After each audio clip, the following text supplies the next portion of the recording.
strike after nearly a year of sluggish negotiations with CPS. After nearly a year of negotiations that has included over 100 bargaining sessions and the exchange of thousands of proposals, we are close to reaching an agreement.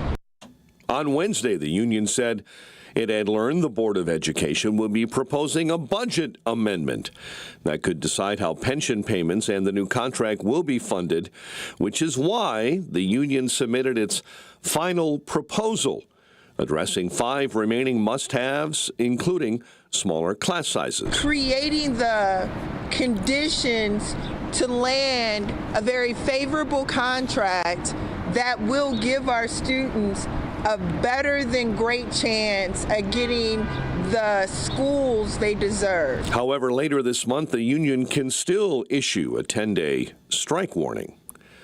A man charged in the deadly shooting of a teen last year on Chicago's South Side will remain behind bars. Elijah Stiffend was ordered held until trial. There's a new twist to the case of the man who pleaded guilty to the deadly mass shooting during the Highland Park July 4 parade. Sun-Times reporting Robert Cremo III apparently signed his trial waiver Donald Trump. Experts believe it could open the door for defense attorneys to later argue the plea was not voluntary. North Suburban Mundelein officials are releasing the identity of a body found after a weekend duplex fire. Lake County Coroner's Office says 77-year-old Alicia Bowles died in the blaze on Sunday. Former nonprofit executive has admitted her role in a fraud scheme that stole more than $1.8 million intended for underprivileged youth programs. Barbara Harris of South Holland was executive director of the Center for Community Academic Success Partnerships. Authorities in Lake County, Indiana, have identified a man who was found dead along I-65 last week. Now, troopers are asking for help in tracking down his next of kin. Through fingerprints, the Lake County Coroner's Office was able to identify the victim as 23-year-old Nelson Daniel Ramos Rivas, a Venezuelan national. Ramos Rivas's last residence was Tillamook County, Oregon. Recently, 2 were taken into custody by the FBI and the King County Sheriff's Office in Seattle and identified as suspects. This morning, the Illinois Supreme Court looks poised to review the state's legislative maps and whether they were illegally drawn to favor Democrats. AM 560's Kevin Bessler has more from Springfield. Illinois Republicans filed a lawsuit in the state's highest court to throw out the maps, saying they are an example of extreme partisan gerrymandering and are unconstitutional under state law. State Representative Ryan Spain says the lawsuit is moving forward. Big things are happening on this case in the state of Illinois. It is a big deal that the Illinois Supreme Court has set a briefing schedule to hear from us and hear from the defendants in this case about why this issue is timely. The lawsuit calls for a special master to draw a fair map that complies with the state's constitution. The map was initially challenged in federal court, but the U.S. Supreme Court ruled that gerrymandering cases should be decided by the states. I'm Kevin Bessler. Chicago sports. Blackhawks on a 3-game point streak following a 4-3 overtime loss to Ottawa. Bulls aim to avoid a 3rd consecutive loss when they visit Orlando tonight. Bears getting serious about rebuilding their offensive line, team acquiring Joe Thuney from Kansas City in exchange for a 4th-round draft pick. Another college basketball action yesterday, DePaul edging Providence, Loyola beat Davidson, and the Missouri Valley Conference Tournament tonight gets underway. UIC takes on Valparaiso. Illinois State goes up against Missouri State. White Sox had a win and a loss in split squad action in spring ball with Milwaukee, and the Cubs are back in action when they host Kansas City tonight. It's 5:09, and we'll have a check of traffic and weather on the way next on AM 560. President Trump is moving at lightning speed. And after that, all hell is is going to break out. Executive orders, new policies, promises kept. It's hard to keep up until now. Subscribe to the Trump Report. This email brings you daily highlights from the Oval Office right to your inbox 5 days a week. I will put America first. It'll help you follow President Trump at the speed of Trump. Sign up today at 560theanswer.com/Trump. Perhaps you're a collector, or perhaps all of a sudden you have a collection. Maybe it's an inheritance. How do you know what it's worth? This is Sean Thompson for Donley Auction. The market for antiques and collectibles is changing all the time. What is your collection worth right now? Well, I've got an easy way to find out. It's simple. You contact Donley Auctions. With their worldwide audience of live and in-person auctions, they have a good idea of how to tell you exactly what it's worth at exactly right now. They're ready to put top dollar in your pocket. The bigger the collection, the better. Go to DonleyAuctions.com and get the info on all things that they buy and sell to have an idea of exactly what Donley does and how much they need your collection. They have so many buyers, it's a great time to sell. Just simply make a phone call. Donley has traveled all over the country to pick up collections. Just call and talk to the people at Donley Auctions at 815-923-7000. Donley Auctions is your trusted partner in turning your collections into cash. DonleyAuctions.com. Rick Borick, host of Unleash Your Wealth. When the stock market struggles, when inflation is high, you need to start looking through the inventory of all your accounts and say, is every one of these investments working as hard as it could be? Because every month during high inflation that you waste, you're losing 8 or 9% a year. Unleash Your Wealth, Saturday at 7 a.m. and our new time at 2 p.m. here on AM 560, The Answer. Hi, it's Scott Tucker, host of Retirement Dakota with Scott Tucker, heard on AM 560 on Sundays at 8 a.m. and again at 5 p.m. I want to offer you a free copy of my latest book, Escape Illinois, Should I Stay or Should I Go? To get your free copy of my latest book, Escape Illinois, Should I Stay or Should I Go? Just go to retirementdakota.com. That's retirementdakota.com. And please listen every Sunday at 8 a.m. and again at 5 p.m. on AM 560, The Answer. It's 5:11. Let's get an update on the roads, a service of Team Hochberg and Robert Half. Their research indicates 9 of 10 hiring managers are having difficulty hiring, and Robert Half is here to help. They know talent. Visit roberthalf.com today. Kennedy, Stevenson, Eisenhower, Dan Ryan, all off on time. Really only one trouble spot. It's a southbound slowdown along I-57. The on-ramp from eastbound Vollmer Road is shut down for construction. Chicago's Morning Answer with Dan and Amy starts next. AM 560 Weather Center forecast. The latest with AccuWeather's Steve Williams. Mostly sunny. It'll be a breezy day today. High 44, cloudy tonight, and a low 33. A bit of snow and rain at times tomorrow. Could see about an inch. High tomorrow 38. Sunny to partly cloudy on Saturday, the high 47. I'm Steve Williams on AM 560, The Answer. 30 degrees officially at O'Hare. Your next news update, 5:30. Chicago's Morning Answer starts next on AM 560, The Answer.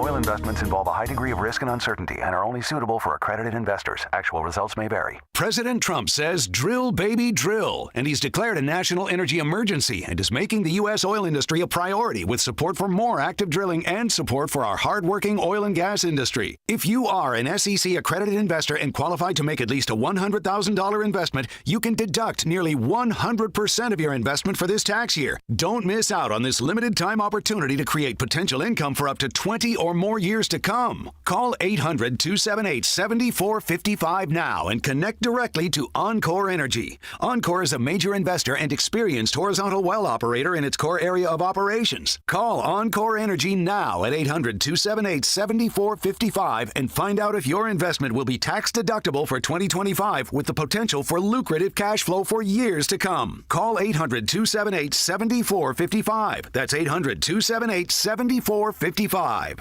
New treatments for joint pain are here. By now, you've heard about regenerative medicine. If you're wondering if you're a good candidate, answer these questions. First, does chronic pain in your knees, hips, shoulders, or other joints keep you from doing the things you enjoy? Golfing, jogging, time with the family. Does it hurt doing the things you need to do? Like getting out of bed, sleeping, working, and walking. And finally, do you want to avoid surgery and all of the pain, long recovery, and uncertainty that comes with it?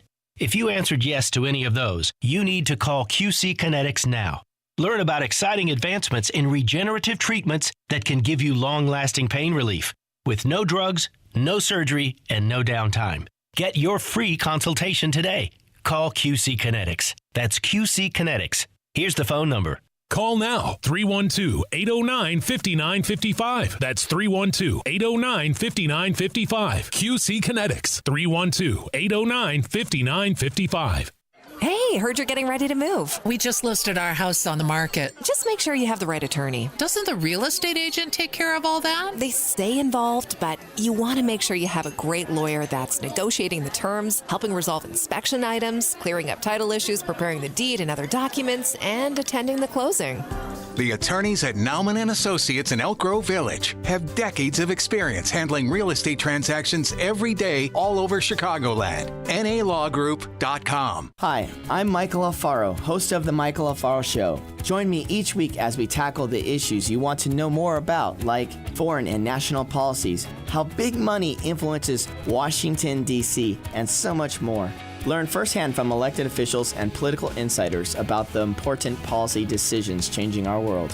Find me at michaelalfaroshow.com and then join me, Michael Alfaro, every Saturday evening at 7, right here on AM 560, The Answer. If you have high blood pressure, listen to this story. Ira was given a grim diagnosis about his blood pressure. His doctor warned it's sky high. If he didn't get it down in 3 weeks, he was going to need surgery. So Ira began exercising, went on medication. But what seemed to be the miracle change, his diet. After thorough research and consulting with a nutritionist friend, Ira concocted a juice from foods that work like natural blood pressure medicines. 2 weeks later, his blood pressure dropped 30 points. What helped save Ira's life, amazed his doctor, is now available to you. Ira and his nutritionist founded 120 Life, a delicious juice and powdered mix with natural ingredients that have shown to lower blood pressure. Try it yourself risk-free with a 2-week trial pack. Go to 120life.com and use coupon code 560 to save 15% and get free shipping. They're so sure it can noticeably lower your blood pressure in 2 weeks, they'll give your money back if you're not satisfied. Order now, 120life.com. Use coupon code 560 at checkout. You never want to miss one of life's most important moments. A graduation, a birthday, a first communion, a wedding. When these moments happen, you want to make sure to capture them so that you and your loved ones can remember them for years to come. For over 30 years, families have relied on Tom Kaloran Photography to capture important life moments. This locally owned family business can provide the solutions you need for your important event photography, from weddings and birthdays to class reunions and golf outings. No matter the size or scope, Tom Kaloran Photography will make sure you have lasting memories to share for years to come. Tom Kaloran Photography is also the official photographer for AM 560 The Answer. To learn more and to see their portfolio, just visit KaloranPhotography.com. That's KILLORAN Photography.com. Or call them at 708-361-0025. Tom Kaloran Photography, capturing important life moments for over 30 years. Did you know that AM 560 Radio has a full-service digital marketing division called Salem Surround? If you're a business decision maker, listen up. AM 560 listeners are everywhere your potential audience is. So are our incredible targeting capabilities. We localize digital marketing and put it within reach of every business, small and large, in Chicagoland and beyond. Salem Surround offers AI-powered marketing solutions that reach your ideal audience. Whether or not you tap into the proven live, local, and emotional connection that AM 560 Radio brings, Salem Surround offers a total marketing solution to our partners. All-in-one digital solutions that provide targeted local digital and social media ads, Google AdWords management, website services, video strategy, search optimization, and even a management dashboard to offer you total campaign updates and transparency. Your Salem Surround representative is located right here in Chicago. Experience the Salem Surround digital revolution today. Call 847-472-8951. That's 847-472-8951. Portions of the following show may be pre-recorded. Now, from the Signature Bank Studios. This is Chicago's Morning Answer with Dan Proft and Amy Jacobson on AM 560. The Answer.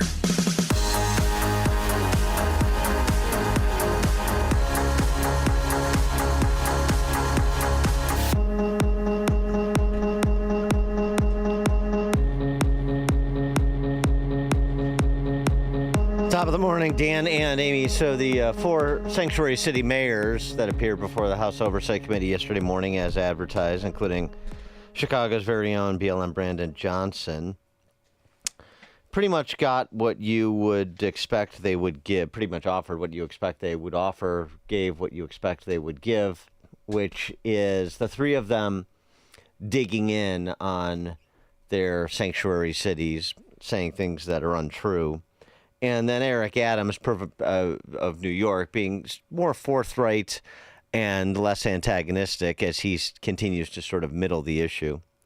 BLM Brandon, let's start there, since he is the mayor of Chicago. He offered this as an opening statement, sort of the foundation of what you were going to hear from him throughout the hearing. Our efforts to improve public safety by building trust with and investing in our communities are working. Violent crime is down in Chicago. The city ended 2024 with its lowest homicide rate in 5 years. The city is also safer because of our Welcoming City Ordinance. That law makes sure that the city's police resources are focused on our local priorities. In fact, the 40 years of Chicago's leaders have recognized that our policies toward civil immigration matters help to prevent and solve crimes. Put simply, any actions that amplify fears of deportations make Chicago more dangerous. Those fears cause witnesses and victims to avoid cooperating with police. The cooperation of all people, regardless of their immigration status, is essential to achieving the city's goals of reducing crime and pursuing justice for victims. When there is trust between city's residents and the police, undocumented immigrants come forward to report crimes to local law enforcement and provide information that helps the police solve those crimes. 312-642-5600, turnkey.pro answer line. That's a different take on it. That since we're a sanctuary city, people who are here illegally feel comfortable coming forward reporting crimes. Not a new take. It's the rap that you've heard before from these sanctuary city demagogues. So let me just follow the logic of this. Okay. So undocumented immigrants come forward to report crimes committed by undocumented immigrants, and that makes us safer? Even if I accept the premise that undocumented immigrants feel safe to report crimes because they don't fear the city will work with federal law enforcement. I mean, it's the sort of sophistry you would expect. For 40 years, politicians not named Brandon Johnson largely got away with it. It started to wane under Lightfoot, but for the most part, that's why he kept going back to 40 years. You know, this isn't my policy. This is something that we've been doing for generations because it worked. Well, it worked when people were not engaged on the issue.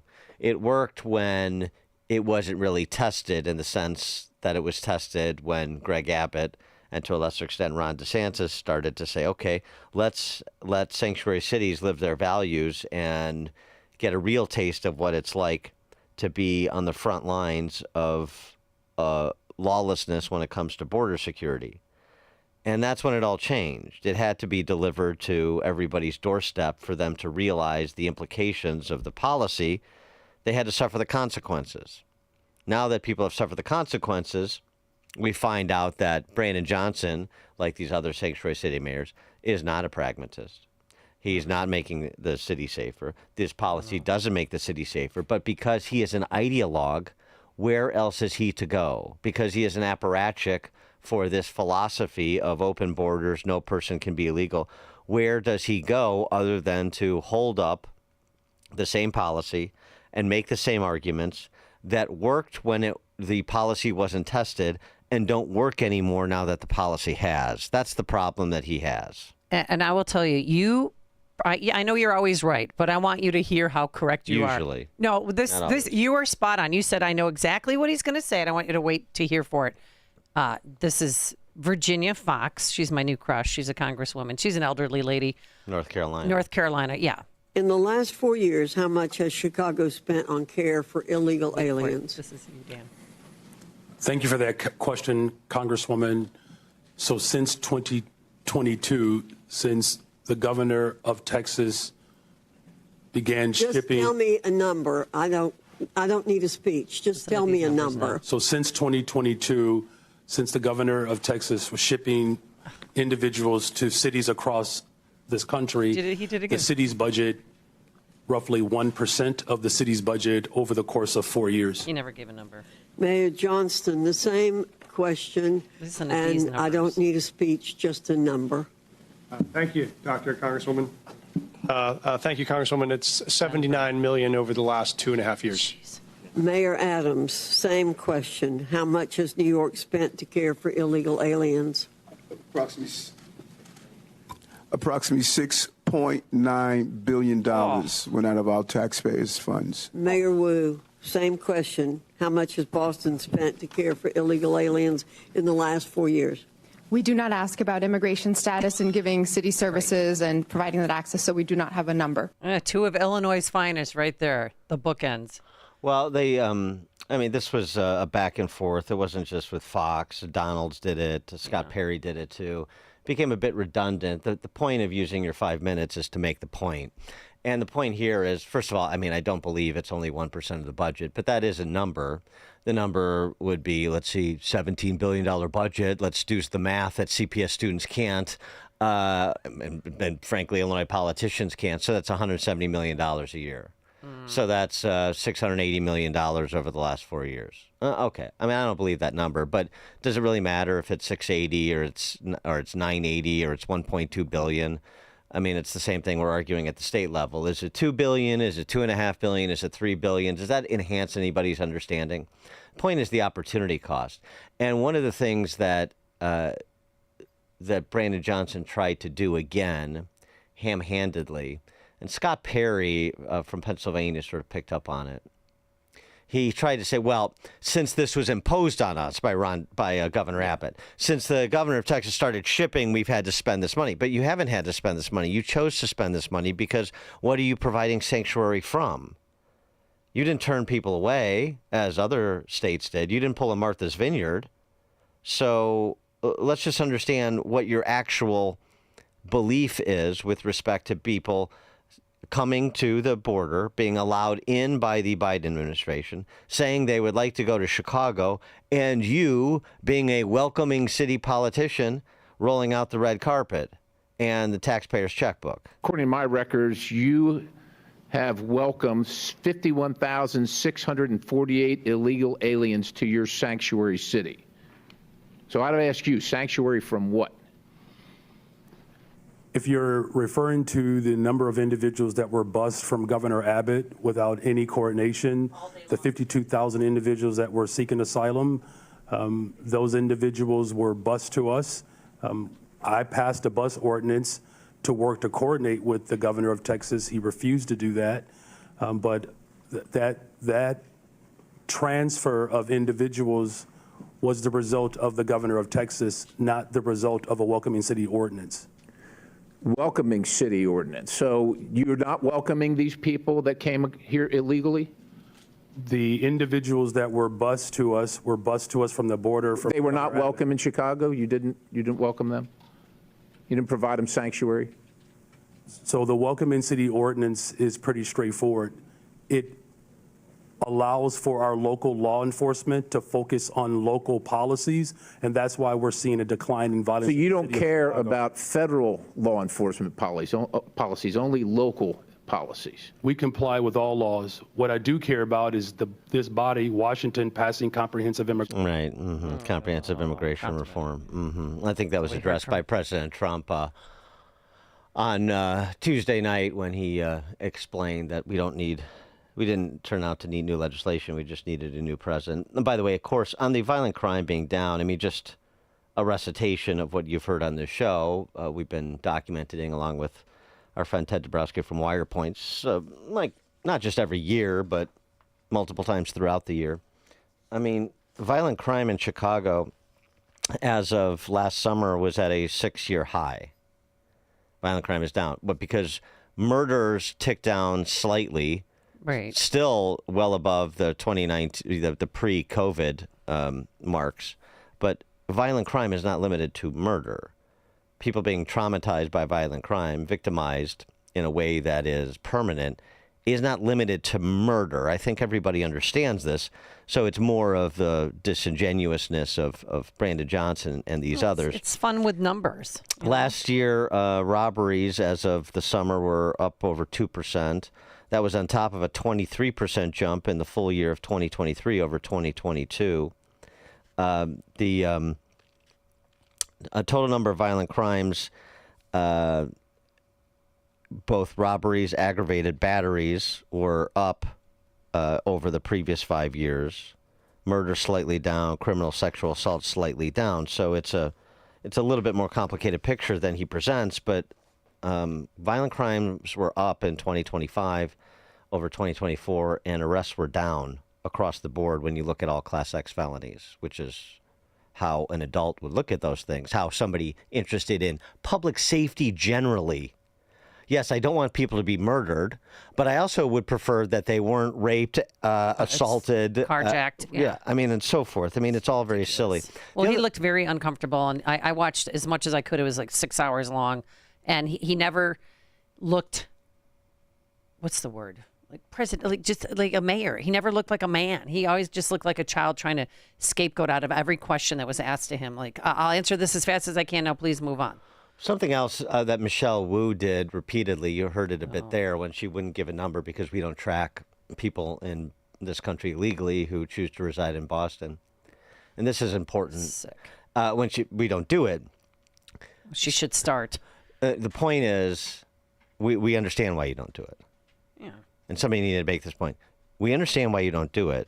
And the reason that you don't do it, and the reason that every of the other mayors outside of Eric Adams didn't want to be particularly specific about the spend, don't really have a particular handle on the spend, sort of give general numbers that may be undershot or whatever. But you don't really have a handle on the crimes committed by people in the country legally in your city. You don't really have a handle on the overall spend because you don't care how much it costs.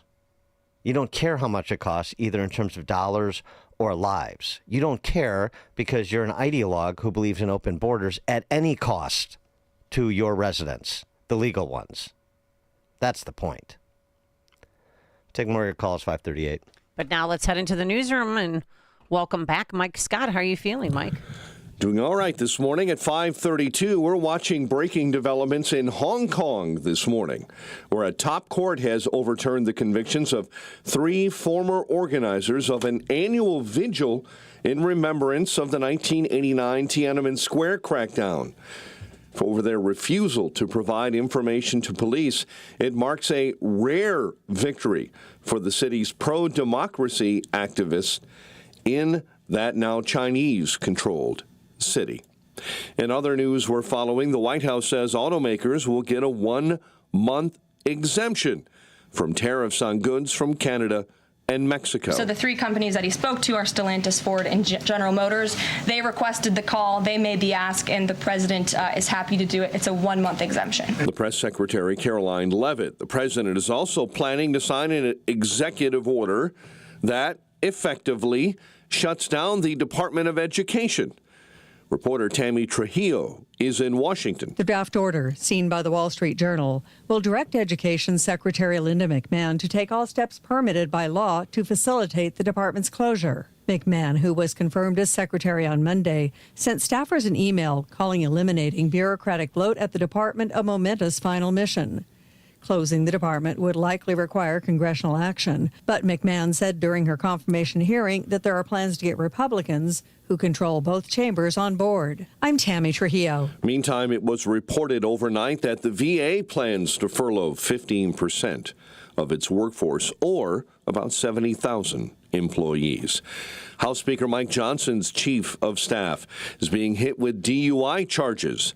Hayden Haynes, a powerful aide on Capitol Hill, arrested Tuesday for drunken driving after President Trump's joint address to Congress.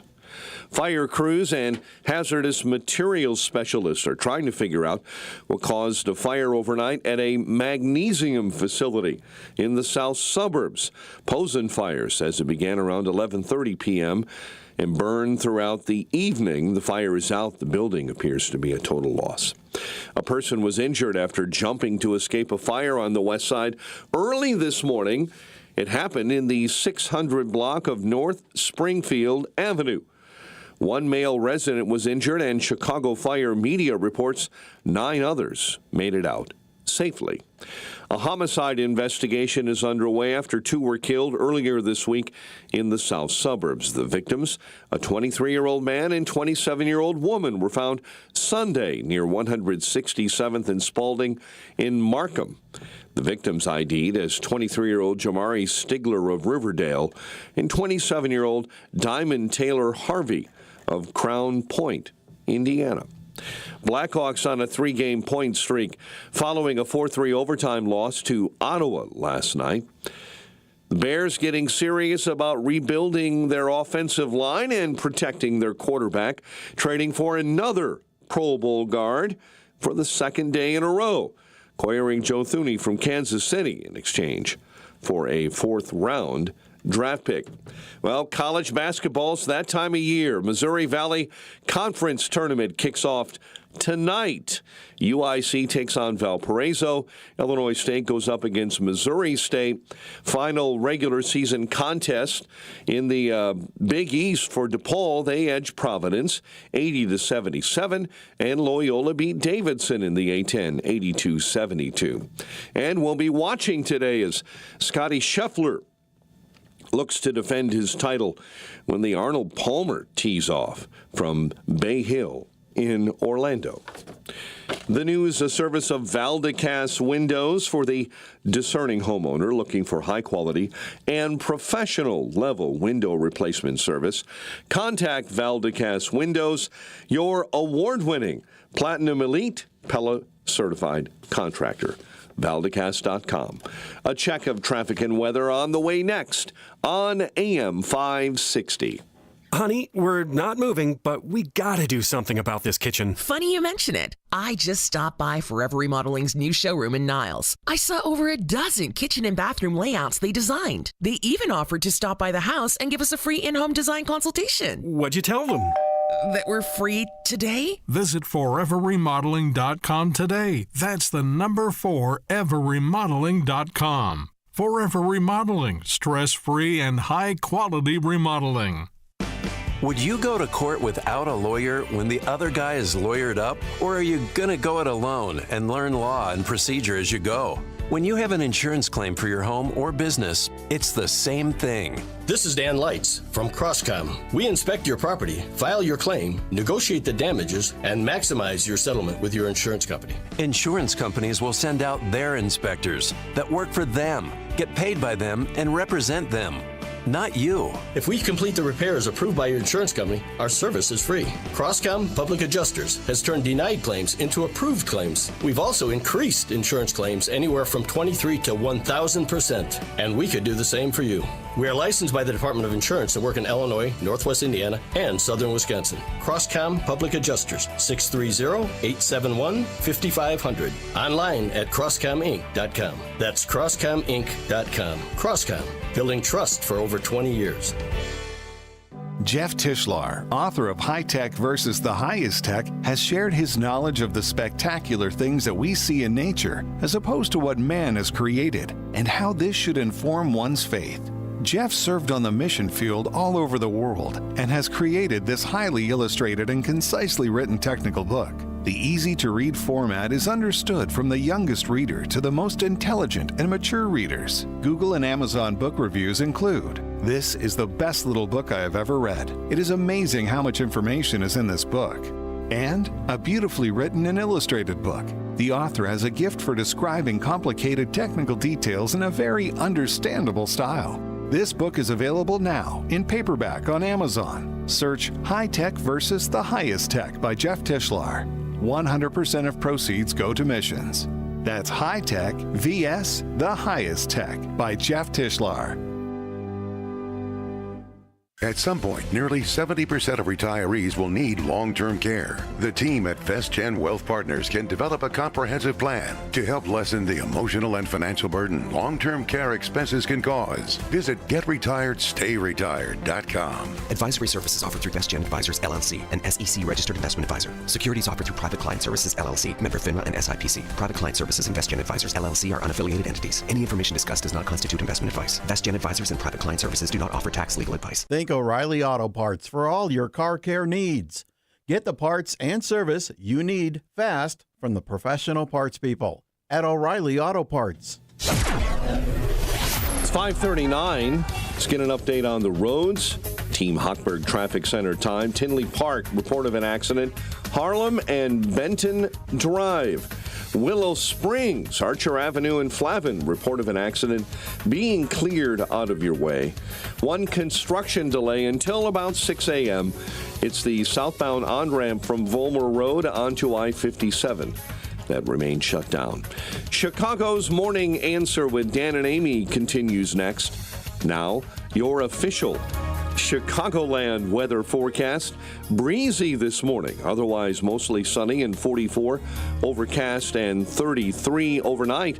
Snow and rain again tomorrow, high 38. It's 28 and clear right now. Next news coming up at 6. Chicago's Morning Answer continues next on AM 560, The Answer. Now, from the Signature Bank Studios.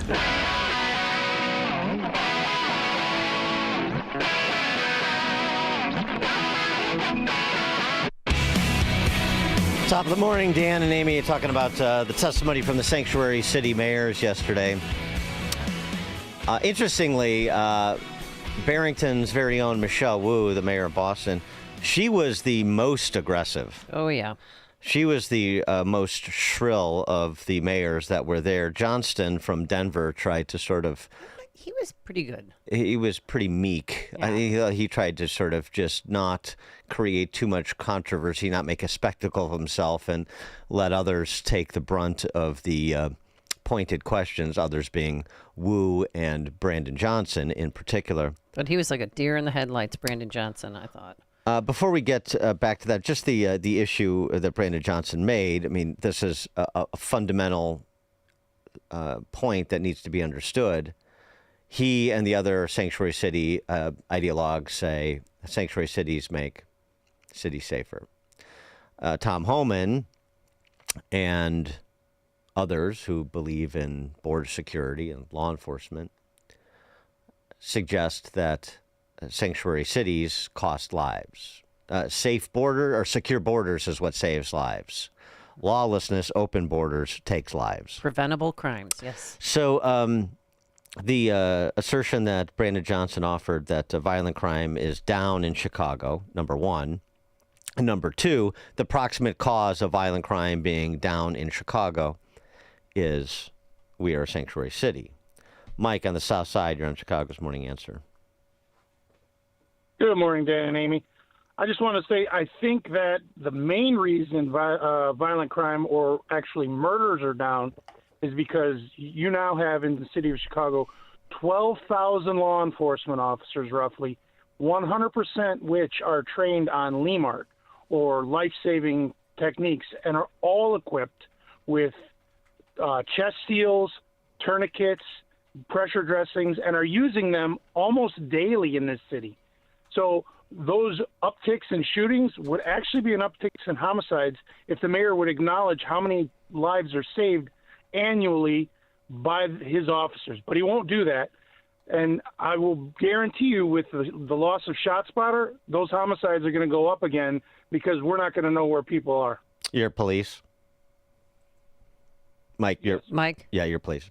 Okay, thanks for the call, Mike. Yeah, I mean, I think that's an important point. I think some of it, too, is luck. I mean, so it's police responding and knowing life-saving techniques, as Mike said. It's ER doctors that are really experienced in their field now. That's another, and sometimes it's just luck. For example, just looking at the data, 2023, there were 3,000. I'm looking. This is from HeyJackass.com. 2023, 3,077 people shot. 577 killed. In 2024, 2,982 people were shot, and 538 were killed. So 95 fewer people were shot in 2024 than in 2023, and somehow we're supposed to believe that what we're doing is working and violent crime is structurally down and we've got a real handle on this thing. 95 fewer people, as a percentage of 3,000 shot is like 3%. So there's nothing fundamental happening that is making the city safer. There are things on the margins that are happening, like Mike, the officer, said, like what we know about ER doctors and like what we know about Luck, being shot in the arm versus being shot in the chest. But also, real quick, I just want to interject here. Also, you know how you have AED machines in places? Now they have these shooting and stabbing kits so that there's gauze in there so you can put pressure on, and there's a placard that walks you through saving somebody's life. Believe it or not. I mean, it's so grotesque, but it's there. I understand. But that is the definition of tinkering on the margins. Every life matters, and I'm glad that cops are saving lives and ER doctors are saving lives, or even citizens, just ordinary citizens, are saving lives. That's great. We want less people shot and more people saved. I got it. But the idea that there's some policy change and specifically the sanctuary city policy that's been in place for 40 years is the proximate cause of the city being safer. How does that even make sense? As the sanctuary city policy has been in place over the last 40 years, we've seen murders and violent crime tick up. We've seen it come back down a little bit. We've seen it spike back up and come down a little bit. I mean, none of this makes any sense just rationally. So if we could just step back and think about things rationally, like be part of the common sense counter-revolution that Trump spoke about, boy, we would do ourselves a great service, wouldn't we? Ray in Barrington, you're on Chicago's Morning Answer. Yeah, good morning. You're right in closing with the common sense. There's two things, these statistics and all that.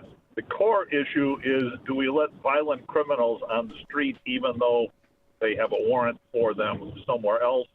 And I guess the second point is, when these guys were being let out on the street, if there was a warrant for them for speeding or something in Arlington Heights, they would probably call Arlington Heights, but they won't call the federal law enforcement. Right. Yes. Right. Thanks for the call, Ray. And he was asked about that, was BLM branded by James Comer. I mean, an answer to a question we already know, because this is a feature of the sanctuary city policy. Comer, I think, just wanted BLM branded on the record that you will not honor ICE detainers, right? You have directed police not to honor ICE detainers, right? And there was the, dancing around, but that's ultimately correct. Mayor Johnson, under Chicago law, would you turn this criminal over to ICE on a detainer? Our local law enforcement works hard every day to get criminals off the streets of Chicago. Would you turn that criminal over to ICE? That's the problem. That's one of the topics of this conversation. That's one of the problems we've heard from Tom Hammond and from the Homeland Security, is that in your cities, when someone's apprehended for a crime, and ICE is now, with this new federal policy, wanting to come in and deport the criminal alien, that you will not cooperate with ICE. Will you turn that criminal over to ICE? And we do not harbor criminals. Our local police department works hard every single day to ensure that the city of Chicago is yes safe. or no? Will you turn the criminal over to ICE? With a criminal warrant from the federal government, our local law enforcement Yeah. It won't. No, but he's right. He's right. Brandon Johnson and the city of Chicago does not harbor criminals. They release them. Yeah. Thank you. Ron, Southside. Hey, Danny, I think the most disgusting, disingenuous thing is when they were comparing these criminals to legal immigrants. Just the whole thing about my family came here as immigrants. That's one thing. And Brandon, it was when the Congressman that was the best comment when he said, "I see why your numbers are 6% and why you a failure." Lastly, I heard afterwards he said he prepared himself like a mid-school, high school teacher. Yeah, he didn't add like one that doesn't give homework because he was unprepared. And again, he presented himself like he is just a total embarrassing idiot. You all have a wonderful day. Thanks, Ron. Well, he was prepared with the talking points, and Alderman Ray Lopez posted them online for all to see. We'll get to that a bit later. Coming up, we've got Texas Representative Brandon Gill. He's a member of the House Oversight Committee, and he did a very good job of just drilling down the actual positions that being a sanctuary city proponent implicate, so people can understand it. Strip it bare. Get rid of all the flowery rhetoric and just tell us what it means. You support this, and you support that, and you support this other thing. That really, I think, crystallized it nicely. We'll talk to him shortly. This is Chicago's Morning Answer. Your show keeps me alive during the week. There's nobody I'd rather listen to between 5 and 9 in the morning than you guys. On AM 560, The Answer. Sign up for the AM 560 Answer Advantage to get early alerts on event ticket sales, special discounts, and contest opportunities. Sign up today at 560theanswer.com/advantage. National security is at risk, and China controls most of the world's supply of antimony, a critical metal for military and defense technology. Military Metals Corp is taking action and securing a Western-controlled supply with projects in Europe and North America. Critical minerals are the backbone of modern defense. Now's the time to pay attention. The stock trades on the OTC under ticker MILIF. Call your broker today or go to www.militarymetalscorp.com to learn more. AM 560, The Answer.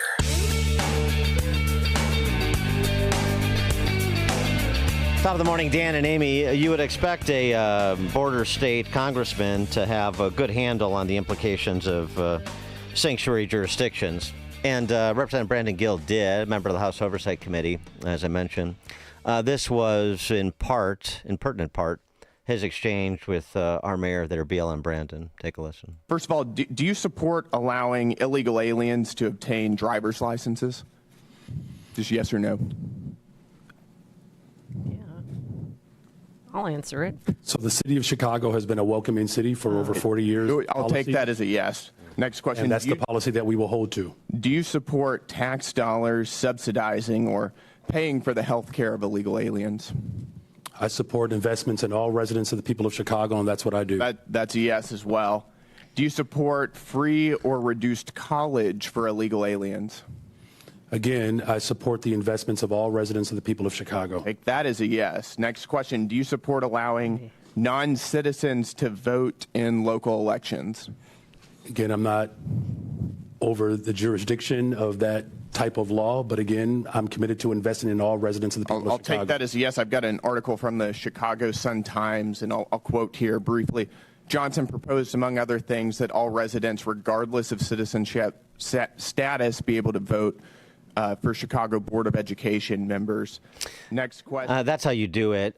Establish the particulars about what being a sanctuary city politician means, what benefits you are conferring to people in this country illegally, and at whose cost. Brandon Gill joins us now. He is a congressman from Texas's 26th Congressional District and, as I said, member of the House Oversight Committee, as you just heard. Representative Gill, thanks for joining us. Appreciate it. Hey, thanks for having me. Nicely done. This is the point to illustrate what the implications are, and this is the way you bring people around a better understanding of what this lawlessness at the local level entails. That's exactly right. I mean, remember our fiscal state. We're at $37 trillion in debt. We're running $2 trillion annual deficits, and our children's national inheritance is being plundered by idiot politicians like that Chicago mayor who want to provide welfare, college benefits, driver's licenses, abortions, all to illegal aliens on taxpayer dollars. I mean, this is so nonsensical and so contrary to common sense and to our national interest. So what I wanted to do in this questioning was to put this guy on the spot. Remember, they're under oath, so he can't lie to me, and make him answer for what they're doing and make him explain to the American people very clearly and candidly what they're actually doing with your tax dollars. And as we saw, it's unfathomably egregious. Well, do you think that you change? I mean, I watched part of it, went on for hours, but do you think that what happened yesterday changed any of their minds, any of those four mayors' positioning on what they were doing with sanctuary cities?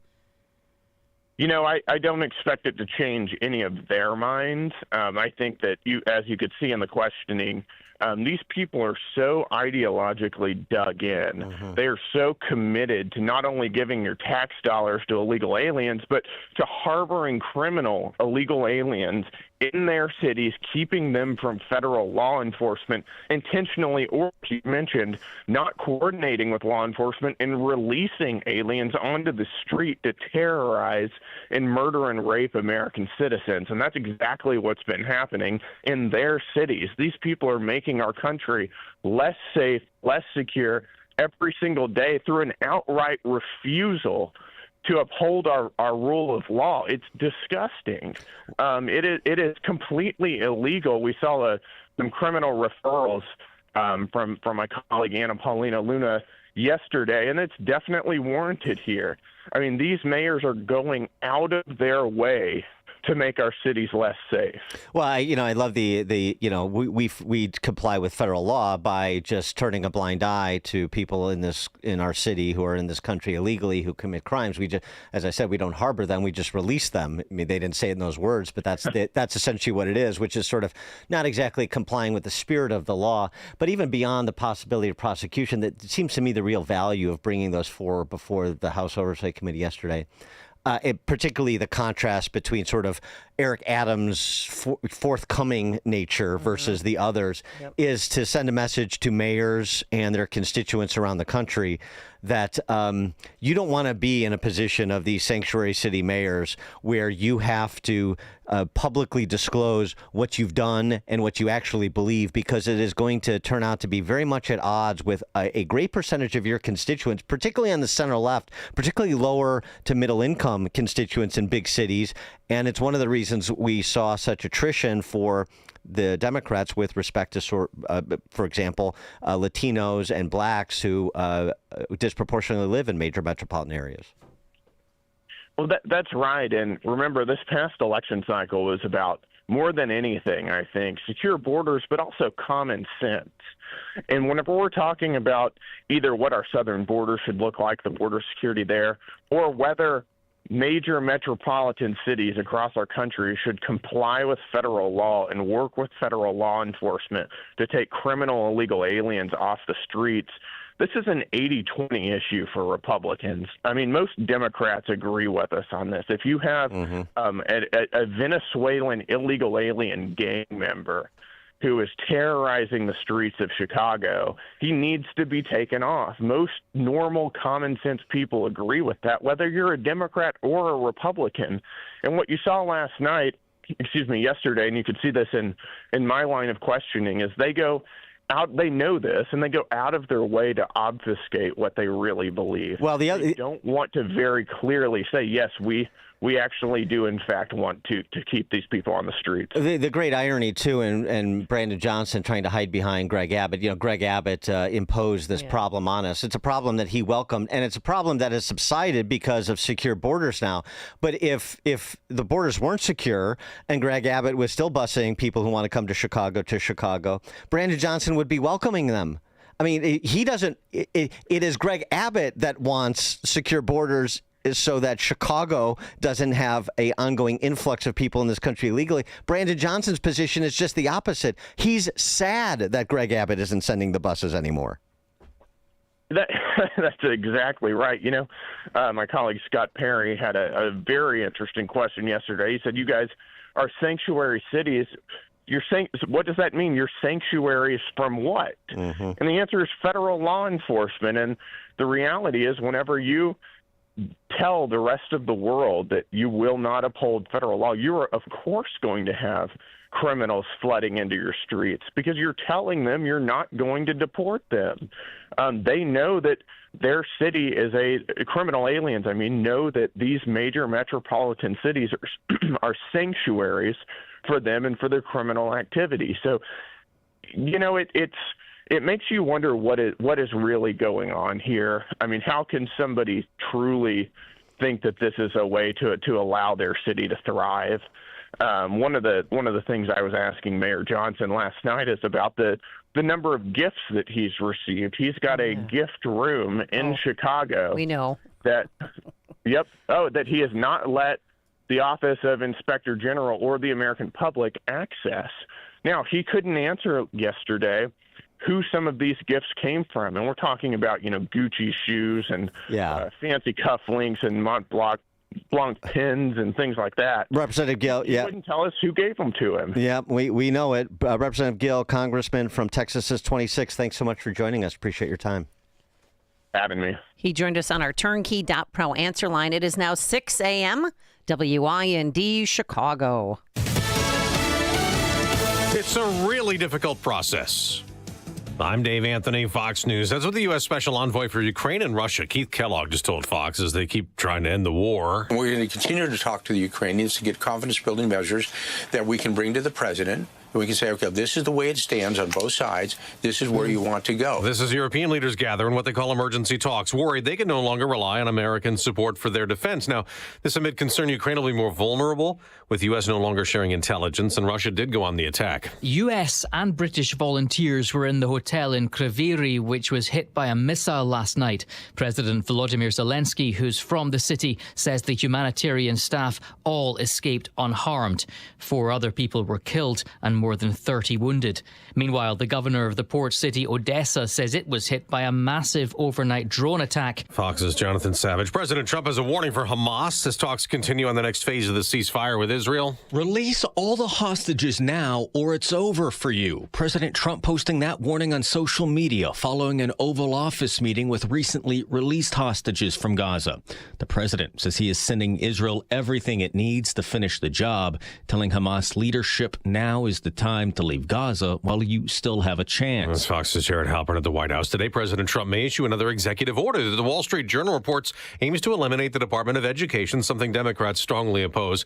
And they also are trying to block in court Elon Musk and his work with Doge. Musk last night met with House Republicans on the big cuts he's trying to make to federal spending and the workforce. And he said after the meeting, there's a lot of room, a lot of opportunity to improve expenditures in the government, and then we're making good progress. President Trump has given automakers Ford, GM, and Stellantis a 1-month exemption from tariffs on imports from Canada and Mexico. They feared huge price increases for cars and trucks. America's listening to Fox News. 6:02, 28 degrees. On AM 560, The Answer. Good morning, I'm Mike Scott. Fire crews and hazardous material experts are trying to figure out what caused a fire at a magnesium facility in the south suburbs Wednesday night.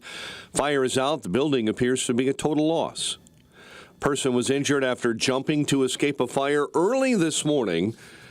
Chicago police say the fire broke out around 1:49 on North Springfield Avenue. Chicago Fire Media reports 1 male resident was hurt, 9 others made it out safely.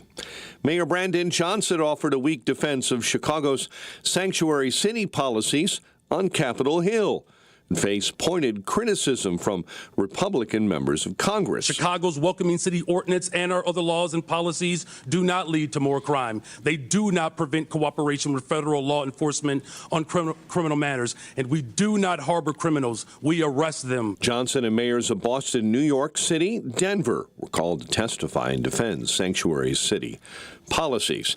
Chicago Teachers Union could soon call for a strike after a year of sluggish negotiations with CPS. After nearly a year of negotiations that has included over 100 bargaining sessions and the exchange of thousands of proposals, we are close to reaching an agreement. The backstory is the union learned that the Board of Education will be proposing a budget amendment that could decide how pension payments and the new contract would be funded. And that's why the union submitted its final proposal, which addresses 5 remaining must-haves. However, later this month, the union can still issue a 10-day strike warning. And false threats are to blame for SWAT responses and lockdowns at 2 Chicago high schools. Police say officers responded yesterday to calls of a bomb threat at Jones College Prep and the John Hancock College Prep facility. Both campuses were placed on lockdown. Officers swept the schools. The threats later were deemed to be not credible. A Chicago woman who was struck by a Cook County Sheriff's officer's squad car earlier this week in Glenview has died. Police say the incident happened Tuesday in the 9800 block of Milwaukee Avenue. The victim has now been identified as Mercedes Smith. Blackhawks lost to Ottawa 4-3. The Bears continue rebuilding their offensive line, trading for Kansas City Pro Bowl guard Joe Thuney in exchange for a 4th-round draft pick. College hoops yesterday, DePaul beat Providence, Loyola topped Davidson, and the Missouri Valley Conference Tournament kicks off today. UIC will take on Valparaiso. The news, a service of Fox Valley Coins. No waiting, no problems, no charge for in-store verbal appraisals. Bring your gold or silver in today. FoxValleyCoins.com. A check of traffic and weather on the way next on AM 560. It's time to throw your overpriced big wireless contract overboard with a qualifying plan. You can choose an iPhone 14 or a Samsung Galaxy for $0. Pure Talk's U.S. customer service team will make the switch in as little as 10 minutes. No hassle, no gimmicks, just honest-to-goodness wireless price right. Dial pound 250, you say the keywords Pure Talk, claim your new iPhone or Galaxy with a qualifying purchase from Pure Talk, which is America's wireless company. Visit puretalk.com for details. After joining the United States Army, Thomas Kennedy served 2 tours of duty in Iraq and 1 in Afghanistan. But sadly, this soldier's life was tragically cut short. Thomas was killed by a Taliban suicide bomber in Afghanistan. He left behind his wife Cammie and their beautiful twins Maggie and Brody. Tunnel to Towers provided the Kennedy family with a mortgage-free home. Families like the Kennedys need your help. Donate $11 a month to Tunnel to Towers at T2T.org. That's T2T.org. Hear from one of America's most important public intellectuals on the Victor Davis Hanson Show. Europe is saying to us, if you have a U.S. platform and you have an interview we don't like, we're going to fine you to the extent we can over in Europe. So they interfere with us all the time. And if they don't like X and they don't like Google and they don't like Apple phones, just make your own. Subscribe to the Victor Davis Hanson Show today on Apple, Spotify, YouTube, Rumble, or at SalemPodcastNetwork.com. You never want to miss one of life's most important moments. A graduation, a birthday, a first communion, a wedding. When these moments happen, you want to make sure to capture them so that you and your loved ones can remember them for years to come. For over 30 years, families have relied on Tom Kaloran Photography to capture important life moments. This locally owned family business can provide the solutions you need for your important event photography, from weddings and birthdays to class reunions and golf outings. No matter the size or scope, Tom Kaloran Photography will make sure you have lasting memories to share for years to come. Tom Kaloran Photography is also the official photographer for AM 560 The Answer. To learn more and to see their portfolio, just visit KaloranPhotography.com. That's KILLORAN Photography.com. Or call them at 708-361-0025. Tom Kaloran Photography, capturing important life moments for over 30 years. Enjoy uninterrupted programming from Dan Proft and Amy Jacobson around the clock, all day, every day, including daily replays of Chicago's Morning Answer on Dan and Amy 24/7. Listen now at danandamy247.com.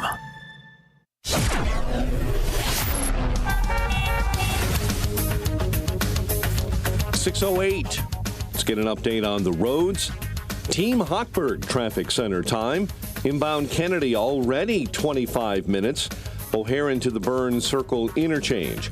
Dan Ryan 15 minutes 95th into the Circle. Reagan I-88 eastbound. You've got an accident blocking the right lane on the exit ramp, the off ramp to the northbound Tri-State this morning. Chicago's Morning Answer with Dan and Amy continues next. Now, your official Chicagoland weather forecast.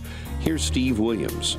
A breezy start this morning. It'll be sunny. High today 44. Cloudy tonight, low 33. A bit of rain and snow at times tomorrow. Could see about an inch. High 38. Sunny to partly cloudy Saturday. The high at 47. I'm Steve Williams on AM 560. The Answer. Clearing skies. 28 at O'Hare. 29 Midway. 28 Aurora. And 29 along Chicago's lakefront. Your next news update is at 6:30. Chicago's Morning Answer continues next on AM 560, The Answer.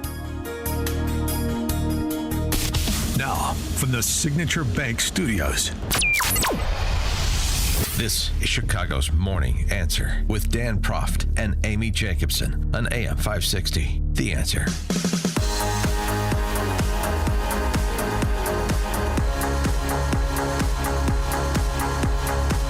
Top of the morning, Dan and Amy. An important subtext to the discussion on sanctuary cities and states, because remember, Illinois is a sanctuary state. Yeah. Massachusetts is a sanctuary state. It's not just Boston. It's not just Chicago. Is that you don't have sanctuary states. In fact, you probably don't have sanctuary cities without the activewear Antifa supports. And Michelle Wu, Barrington's finest, Barrington High School's shining star. Mm-hmm. Sure, she's on the wall of fame there. She's a good representation of the activewear Antifa. This is some of the testimony she offered yesterday during that House Oversight Committee, beginning with a message to all of the illegal immigrants tuning in for the hearing. You belong here. This is your home. Boston es tu hogar. Boston, 这里卡有，这是你的家. This is our city. We are the safest major city in the nation because we are safe for everyone. Oh. Because I said so. I'm making this declarative statement, so it must be true. How many different languages did she just speak there? I don't know, but I'm really impressed with the language arts program at Barrington High School. 312-642-5600, turnkey.pro answer line. The important thing is that she chose that opportunity to tell the world, come here illegally, come to Boston, you belong here. Speaking to Brandon Gill at the end, the Texas representative at the end of last hour, reiterating what we had said prior to his joining us. If you didn't pick up on it, this is a key point. The ideological commitment that these identitarians have to open borders and to your city and state's disintegration if you are a sanctuary jurisdiction. And that obviously would include the entire land of Lincoln. 312-642-5600 is our turnkey.pro answer line. You can also text us on that very same line. You belong here. That was her message in her opening statement. It's wild. And she... Well, she's true to herself. I'll give her that. She also... Trying out to be a Spice Girl. She also went after Tom Homan, of course, calling him a disgrace. It was very aggressive, Michelle Wu. She's really... feeling her oats in Boston. She must be either be very comfortable or be as oblivious to the reality on the ground as Brandon Johnson here is in Chicago. I'm not sure which. Let's talk about Tom Homan. Shame on him for lying about my city, for having the nerve to insult our police commissioner who has overseen the safest Boston's been in anyone's lifetime. What? Bring him here under oath and let's ask him some questions.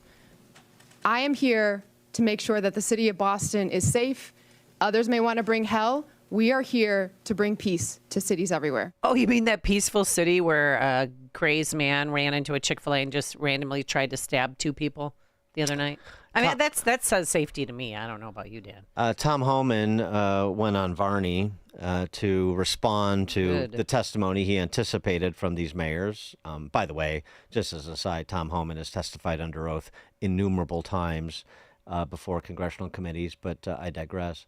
And also addressed this assertion, like Brandon Johnson, that things have never been safer, and being a sanctuary city that doesn't cooperate with federal law enforcement is the way we keep Boston and Chicago safe. I mean, again, forget the data for a second. Just follow the logic. How does that make any sense? The way we have improved safety, if you accept the premise, is by not cooperating with federal law enforcement. Sanctuary city mayors are going to say this. We're a sanctuary city, we're a welcoming community because we want victims and witnesses of a crime to feel comfortable coming to the police and report a crime as a victim witness without worry that we're working with ICE. That is a false narrative because victims and witnesses of crime do not want the bad guy back in the community. They would much rather this person be taken in custody of ICE after the county's done with them. That's the message.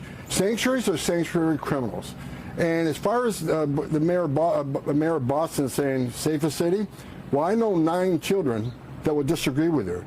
9 parents, sets of parents whose children were sexually assaulted, raped by people who are not supposed to be here in the country legally. So we're going to provide real examples of people that they released from custody in these sanctuary cities that ICE took a lot of time to find these people and take them off the streets. And who knows how many children were attacked by these people between the time the county released them and ICE was able to find them, because sometimes it takes months. So we're going to present real life situations on real victims of real illegal immigration crime.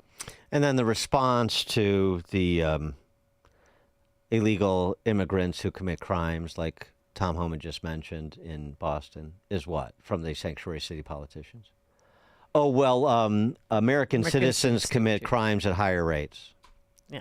Ayanna Pressley tried to insert herself because she's a victim, and she, was saying more American citizens hurt other American citizens than illegals. Even if that were true, which it's not.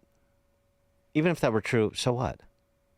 Right. Let's say that was true. So what is that? So because more American citizens commit crimes than illegal immigrants, starting from your premise, we should allow illegal immigrants in willy-nilly who will add to the crime and thus victim total. That's the logic? As I say, sometimes we just need to step back and strip away the competing statistics and studies and just start from their premise and see if you can follow their logic. Well, I think Darren LaHood did a good job of that yesterday. Mayor, tell me why you continue to put the interests of illegal immigrants above taxpayers in Chicago. Thank you for your representation. Violent crime is down in Chicago. Well, let me reclaim my time. So I have a statistic here. Last year, Chicago had 573 murders. Down. Okay, but I want to compare that to the city of New York that is almost 2/3 the size of Chicago, 337 murders. So you had 573 murders in the city of Chicago, and you're 1/3 the size. That's the lowest amount in 5 years under my leadership. Okay, and you look at the level of violent criminals, sexual offenses, and drug dealers. All violent crime is down in Chicago. In fact, just this year alone, Congressman, respectfully, there's a 20% decrease in violent crime in the city of Chicago. I don't agree with your statistics. Well, it's not a matter of whether or not you agree with it. It's a matter of whether it's a fact. Let me reclaim my time, because I thought you might do this. And when I hear your answer, no one in this room should be surprised that your approval rating is 6.6%. And then Brandon Johnson wanted to say, I want to work with you. I'm glad we met here. And blah, blah. No. Nope. Approval rating is 6%. I heard that several times from several members of that House Oversight Committee. No. The statistics, you go through them. People can look this up. Here's a resource. If you want to look up the statistics, you decide for yourself. The logic of the position. You're telling me, on the one hand, Sanctuary City has been the policy for 40 years. And then you're telling me that Sanctuary City is the reason that crime is down, violent crime is down in Chicago just over the last couple since you've been mayor. How does that make any sense? just as I said before, how does the idea that not cooperating with federal law enforcement drives a reduction in violent crime in Chicago or anywhere else? How does that make any sense? There is no logical connection to those two statements. This is what you have to do, or do what Brandon Gill did, which is, you believe this, right? You believe health care for anybody who comes here illegally. Yes. You believe public education for anybody who comes here illegally. Yes. Open-ended. Yes. You believe in shelter. You believe in food. You believe in open-ended benefits, cash cards, all of the transfer programs and entitlement programs, the right to vote in local elections, as Brandon Gill mentioned. You believe in all that. You believe basically that there is no difference, or should not be any difference, between citizens and people in this country illegally when it comes to rights as well as government benefits. Isn't that right? That's the point. The point is to make the big point, the main thing. Not get bogged down in, one poll that says his approval rating is 7%, because what does he come back with? He either ignores it or he does I do what's right. I'm not, driven by polls. The politicians are driven by polls. I'm a leader, so I do what's right. I don't hold my finger up in the wind. And there's a lot of other reasons, by the way, why his approval rating is where it is beyond the city sanctuary's city designation. Phil in Norridge. Good morning, Dan and Amy. This has made me so conservative over the years. I've watched this all my life. They keep patting themselves on the back. They keep giving us Clinton statistics, except we live here and we watch. They don't do anything pro-American. There's no legitimate judges. You get a Democrat judges, they let them all go. If you beat up someone who was illegal because they attacked you, you'll go to prison instead of them going to prison. The whole thing is nuts. And they qualify for all these programs. I personally got blacklisted 35 years ago, and I've watched 3 of my governors all get kicked off the bench and or go to prison. So did my judge, and it's so endless corruption, and they keep telling you how good they are. They don't do anything pro-family. They don't do anything pro-American. They hate God. They hate citizens. And it shows. It shows in the neighborhoods. It shows in the crime. And they keep talking about how crime is down. I don't see crime down. I see gang fights. I see shootings every day. I see a media that doesn't report all the shootings. They report the deaths. We're getting 100-some shootings a day. When they make these things on the radio talk about how many shootings there are, I know cops are saying, hey, we got that many shootings just in our district last night. Yeah. So everything they do is a lie. And they learned nothing from the last election. They keep going with the transgenders in sports. They keep going with, they want more illegals in their cities. Some do. There's a bit of a schism right now, isn't there? But as I said for many moons now, until a Brandon Johnson or a Michelle Wu is made an example of at the ballot box, it will continue. They're going to respond to what they think their political incentives are. I mean, in addition to the fact that they ignore political incentives because they're ideologues, but best as they can, they're going to respond to political incentives. And there are some that are more sophisticated will take Rahm Emanuel's advice, the advice of that, quote unquote centrist Dem group, Third Way, paper over who you really are by attending a gun show, putting a flag on your lawn. At least give the appearance that you're not openly hostile to the interests of people who play by the rules in America. Just at least give the appearance. You don't have to mean it. That's what you're going to get from Rahm, for example. Byron in the Western Burbs. Hey, guys. Good morning. Thanks for taking my call.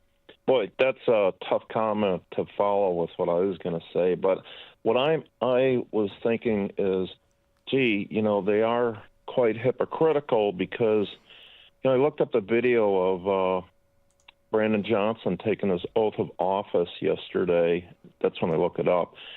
And he swore allegiance to the Constitution of the United States, and from that is any laws, including the Immigration and Naturalization Act.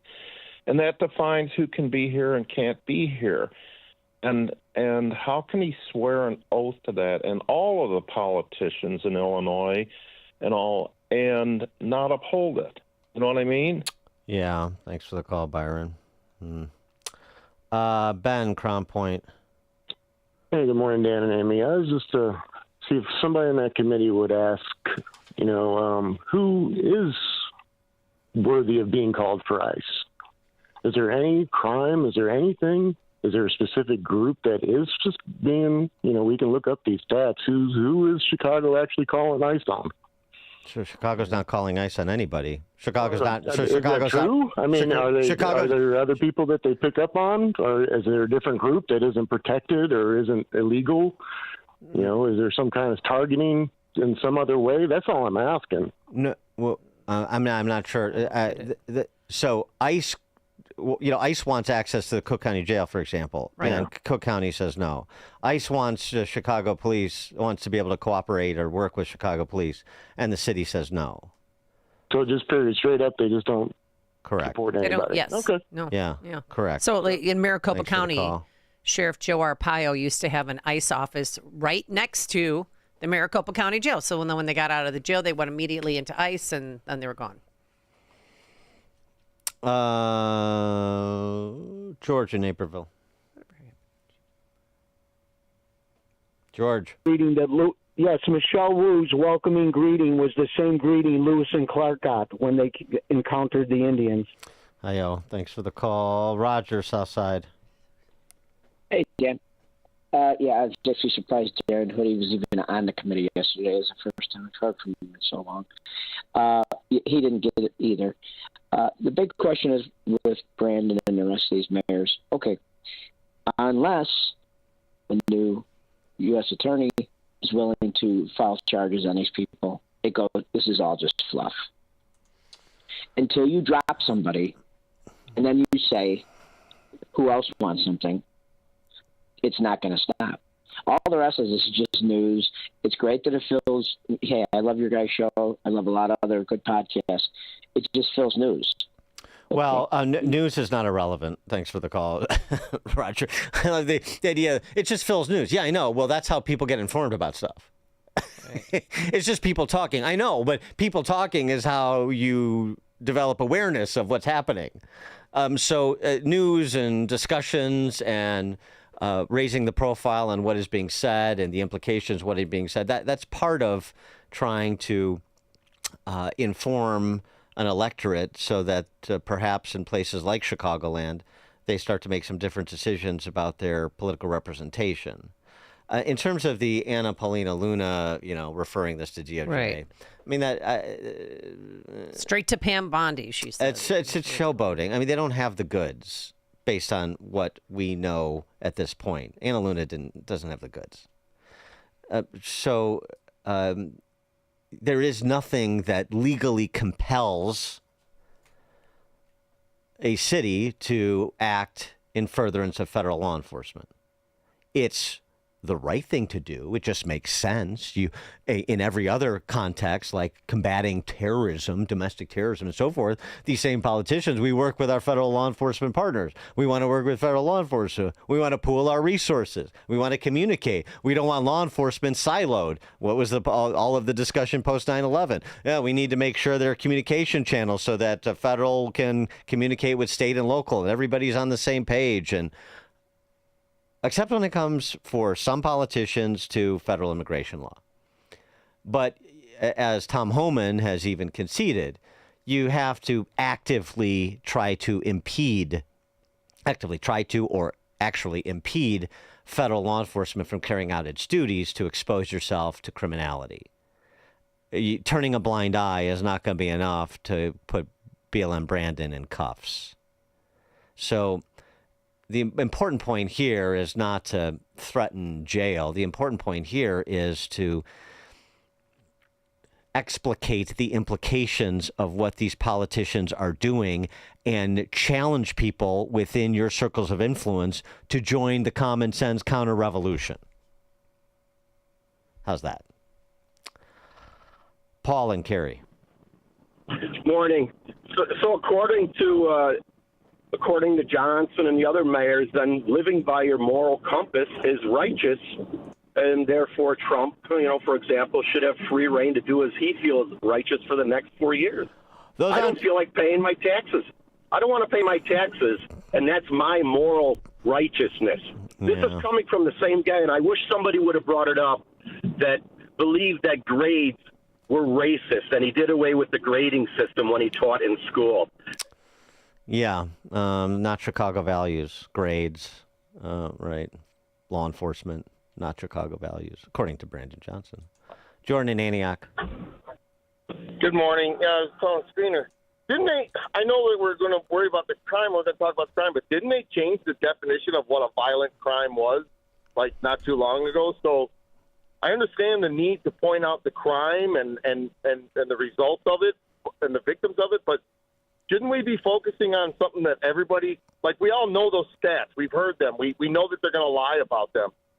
Shouldn't we be focusing on, or shouldn't this panel be focusing on, where's the money going? Like, how much are you spending? I think they did a good job when they were asking that, but they need to pound that home. Is how much are you spending on these people that are here, that are doing these things, and not spending on the citizens? I think that's where everybody can kind of rally around. I understand the need to point out the crime, but they're just going to change the definition so that it doesn't get reported. So, of course, violent crime is going to be down when you take away a carjacking at gunpoint. That's no longer a violent crime, right? So that doesn't count. Well, So yeah, I mean, it is. But yeah, I hear what you're saying, Jordan. I mean, we said the costs, both financial and in terms of the human costs. But I'm reading from Ray Lopez, alderman from Pilsen. 15th Ward. Yeah. He posted this validator memo that is the work product. I guess this is the work product of Arnie Duncan and Lori Lightfoot and Rahm Emanuel and Jesus Christ, all the people that Brandon Johnson consulted for his testimony. Oh, that's right. Yeah. Validator toolkit. The following messaging includes talking points for validators to use with different community groups and around Brandon Johnson's testimony. Ideally, validators will pull from this language as they engage in conversations with Chicago's different community shareholders, stakeholders, sure. And, you go through this, the core narratives, establish Chicago's public safety credentials, welcoming city policy promotes public safety, and so on and so forth. But in terms of the spend, when you get done saying, it's 1% of our budget, which is what Brandon Johnson said, 1% of the budget doesn't sound like a lot. If you add that up over 4 years, it's $700 million. That sounds like a little bit more. But you're going to get in response to that. Here's Chicago's investments. It's never taxpayers. Right. It's investments. We're not taxing and spending. We're taking contributions and we're making investments. The mayor is committed to ensuring that every community in our city has access to the resources it needs to thrive and be successful. Wow. It's wonderful. Oh, the places you'll go. Yes. Yeah, I mean, it's all of the, flowery rhetoric and the beautiful lies that we like so much. But there was a lot there yesterday to really undermine the credibility of those beautiful lies and those throw pillow slogans if you were paying attention. And for those who may be susceptible to common sense who weren't paying attention, well, that's the job of people like those individuals who listen to our show to get out there and offer their own talking points, spin their own narratives in response to the validators that have been enlisted to tell Brandon Johnson and J.B. Pritzker and the rest of the political ruling class in Illinois to tell their lies and spin their yarns.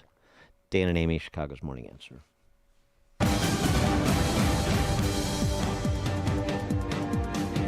.632 on AM 560, The Answer. We have 28 degrees. Skies are clear, and we'll call it sunrise in Chicago in early March.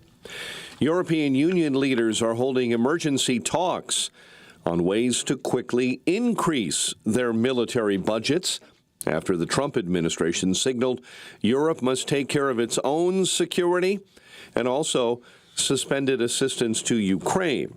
French Defense Minister Sébastien Lecornu saying France will provide military intelligence to Ukraine and It comes after Washington announced it was freezing the sharing of information with Kyiv. The Trump administration also said yesterday automakers will get a 1-month exemption from tariffs on goods from Canada and Mexico. Press Secretary Caroline Leavitt saying the president spoke to the big three automakers Wednesday. The White House confirms it's also holding direct talks with Hamas over the release of hostages. The Trump administration is currently trying to break the deadlock in relation to the Gaza ceasefire deal, and by holding direct talks with Hamas, it's reversing a long-standing policy of not holding negotiations with organizations classed as terror groups by the U.S. President Trump believes the talks are part of a good faith effort to do what's right for the American people, and Israel has been consulted. Fire crews and hazardous material experts trying to figure out what caused a fire at a magnesium facility in the south suburbs Wednesday night. Fire is out. The building appears to be a total loss. Mayor Brandon Johnson offered a weak defense of Chicago's sanctuary city policies and faced pointed criticism from Republican members of Congress. If sanctuary cities were to simply communicate and work with federal immigration authorities, then federal agents could arrest criminal illegal aliens in a secure environment like a state or local jail. House Oversight and Government Reform Committee Chair James Comer. Johnson and the mayors of Boston, New York, and Denver were called to testify. Meantime, in Springfield, Illinois legislators were at each other's throats the day after President Donald Trump's speech to a joint session of Congress. Democrat State Rep Katie Stewart saying the president's actions are rattling the stock market. This isn't 12-dimensional chess. This isn't playing hardball with trading partners. This is playing with working people who put their trust in the markets and try to build a safe and secure retirement. Republican State Rep Blaine Wilhauer yesterday telling majority Democrats at the State House complaining about Trump doesn't mean much when they've got so much to clean up in their own Democrat House. We can't build anything in Illinois because you guys have destroyed our economy with your massive regulations, with your massive taxes on everybody, on businesses, on families, and everything else. A Chicago woman who was struck by a Cook County Sheriff's officer's squad car this week in suburban Glenview has died. Police say the incident happened Tuesday morning in the 9800 block of Milwaukee Avenue. The victim later identified as Mercedes Smith. Two of Chicago's high-rise government buildings may be placed on a for-sale list by the Trump administration. The General Services Administration, which manages real estate for the federal government, had put the Kluzinski and Metcalf federal buildings on the market yesterday. The GSA reversed gears yesterday, saying a catalog of buildings that will be for sale is coming soon. Blackhawks lost to Ottawa 4-3. College basketball, DePaul edges Providence 80-77. Loyola beat Davidson 82-72. And the Valley Tournament kicks off in St. Louis today. UIC will take on Valparaiso. Cubs back in action when they host Kansas City in spring training at a game at Sloan Park tonight. The news service of Robert Half, their recruiting professionals are using proprietary AI to connect businesses with highly skilled talent. At Robert Half, they know talent. Visit roberthalf.com today. A check of traffic and weather on the way next on AM 560. Not moving, but we gotta do something about this kitchen. Funny you mention it. I just stopped by Forever Remodeling's new showroom in Niles. I saw over a dozen kitchen and bathroom layouts they designed. They even offered to stop by the house and give us a free in-home design consultation. What'd you tell them? That we're free today? Visit foreverremodeling.com today. That's the number 4, everremodeling.com. Forever Remodeling, stress-free and high-quality remodeling. When you need parts machined, think NJC for CNC. NJC Machine Company is a CNC machine shop using computer software combined with old-world craftsmanship, meaning whatever part or piece you need, it'll be done precisely and quickly, beating OEM pricing. Whether you need 1 or 1,000 parts, NJC uses experienced workmanship with state-of-the-art equipment for the finest and fast turnaround CNC milling, CNC turning, and 5-axis machining. Think NJC for CNC. A one-stop shop for everything from CNC machining, surface grinding, polishing, welding, and more. NJC has the finest array of capabilities to produce your parts from just about any material. Think NJC for CNC. Have a broken part? NJC can reverse engineer it. Get a quote today and discover unparalleled customer service. Just fill out the form online, upload your specs. NJC will reach out within 48 hours. Go to njcmachine.com. NJC Machine Company, your Illinois CNC shop. That's njcmachine.com. You heard me talk about Relief Factor and how so many people enjoy a better, more pain-free life because of it. If you're dealing with everyday pain, it makes sense you'd want to try it first. Well, Relief Factor makes that pretty pain-free too with their 3-week quick start kit for only $19.95, less than $1 a day. Relief Factor is a daily supplement that fights pain naturally. Relief Factor doesn't just mask pain temporarily, it helps reduce or eliminate pain. Visit relieffactor.com or call 1-800-4RELIEF, 800-4RELIEF for Relief Factor. Madame Giselle senses something big coming.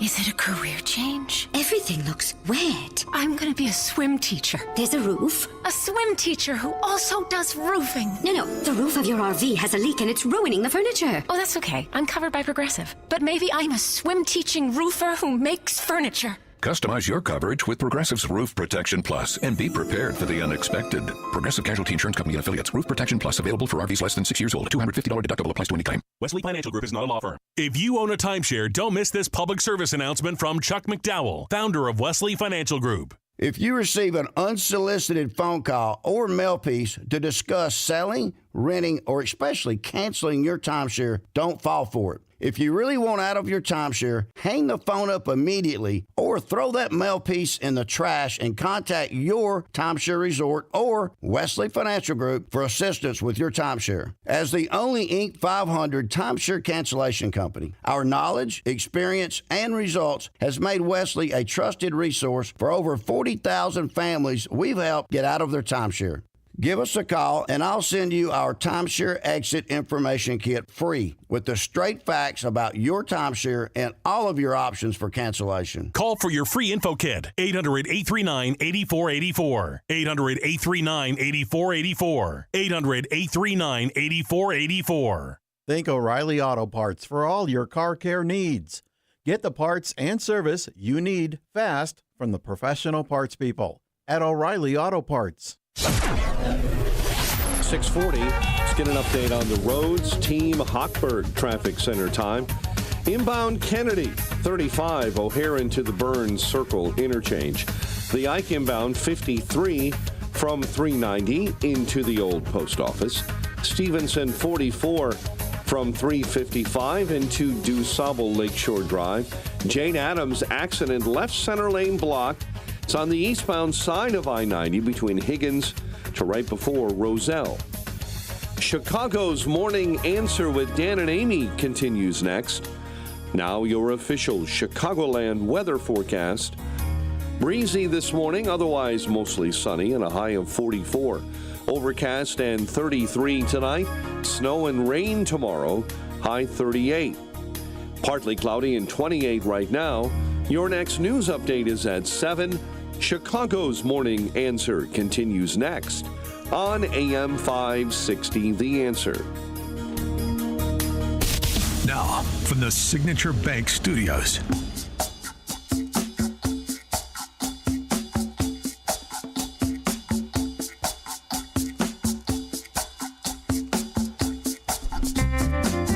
Top of the morning, Dan and Amy. So the other night in his address to the joint session of Congress, President Trump offered a laundry list of spending that the Doge team has unearthed that I think he thinks runs pretty far afoul of what Americans think their scarce dollars are being used to to fund. And probably when they hear this list, he thinks the ordinary commonsensical American is not thinking, well, this is a judicious use of what I'm forced to send to Washington, D.C.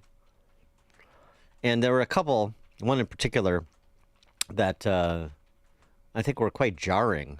I hadn't even heard about them before Trump mentioned them. He got some Doge cuts fresh off the presses. $40 million to improve the social and economic inclusion of sedentary migrants. Nobody knows what that is. $8 million to promote LGBTQI+ in the African nation of Lesotho, which nobody has ever heard of.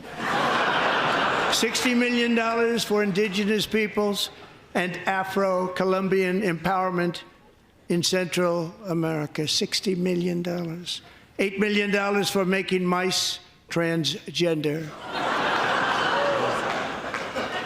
This is real. It's like stand-up comedy. It was a roast, but it's our tax dollars that are being wasted. Well, Doge did have the specifics. They posted on X, as you might expect. Yesterday, NIH canceled 7 grants for trans experiments on animals, including $532,000 to, quote, use a mouse model to investigate the effects of cross-sex testosterone treatment, and $33,000 to test, quote, feminizing hormone therapy in the male rat. Transing rats to learn how they can better trans American children or something ghoulish, Mengele-esque almost. But of course, most of what he ticked off is the sort of thing that USAID has been funding. The industry, as it's called, which is why this Supreme Court decision yesterday is disturbing. Supreme Court 5-4 refused a Trump administration request to halt a federal judge's order requiring that the federal government pay out nearly $2 billion in foreign aid funds. And this continues to be a problem that I don't think is getting the profile it deserves, but that profile may be coming. Federal judges overstepping their bounds to stop the executive branch from exercising its executive power. Sam Alito, in a dissent, he was not happy. Does a single district court judge who likely lacks jurisdiction have the unchecked power to compel the government of the United States to pay out, and probably lose forever, $2 billion taxpayer dollars? The answer to that question should be an emphatic no. But a majority of this court apparently thinks otherwise. I am stunned. And it was Roberts and Amy Coney Barrett who joined the 3 Marxist justices in refusing the TRO. The majority did not provide any reasoning and instructed the lower court to clarify what obligations the government must fulfill to ensure compliance with the temporary restraining order, with due regard for feasibility of any compliance timelines. Yeah. He wrote, does a single district court judge who likely lacks jurisdiction have the unchecked power to compel the government of the United States to pay out $2 billion taxpayer dollars? Yeah, it sounds like what I just read. I know, but a majority of the court apparently thinks otherwise, and he was stunned. And Amy Coney Barrett, the only thing I could think of, she has a son she adopted from Haiti. I don't know if that was one of the groups benefiting from this. Who knows?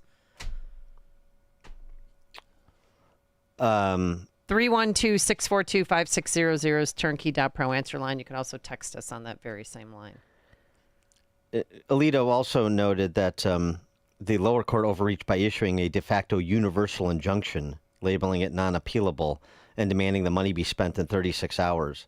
He argues that the Trump administration is likely to prevail on the merits because sovereign immunity appears to bar the sort of compensatory relief that the federal judge ordered.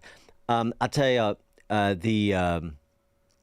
these federal courts are inferior courts, Article 3 courts.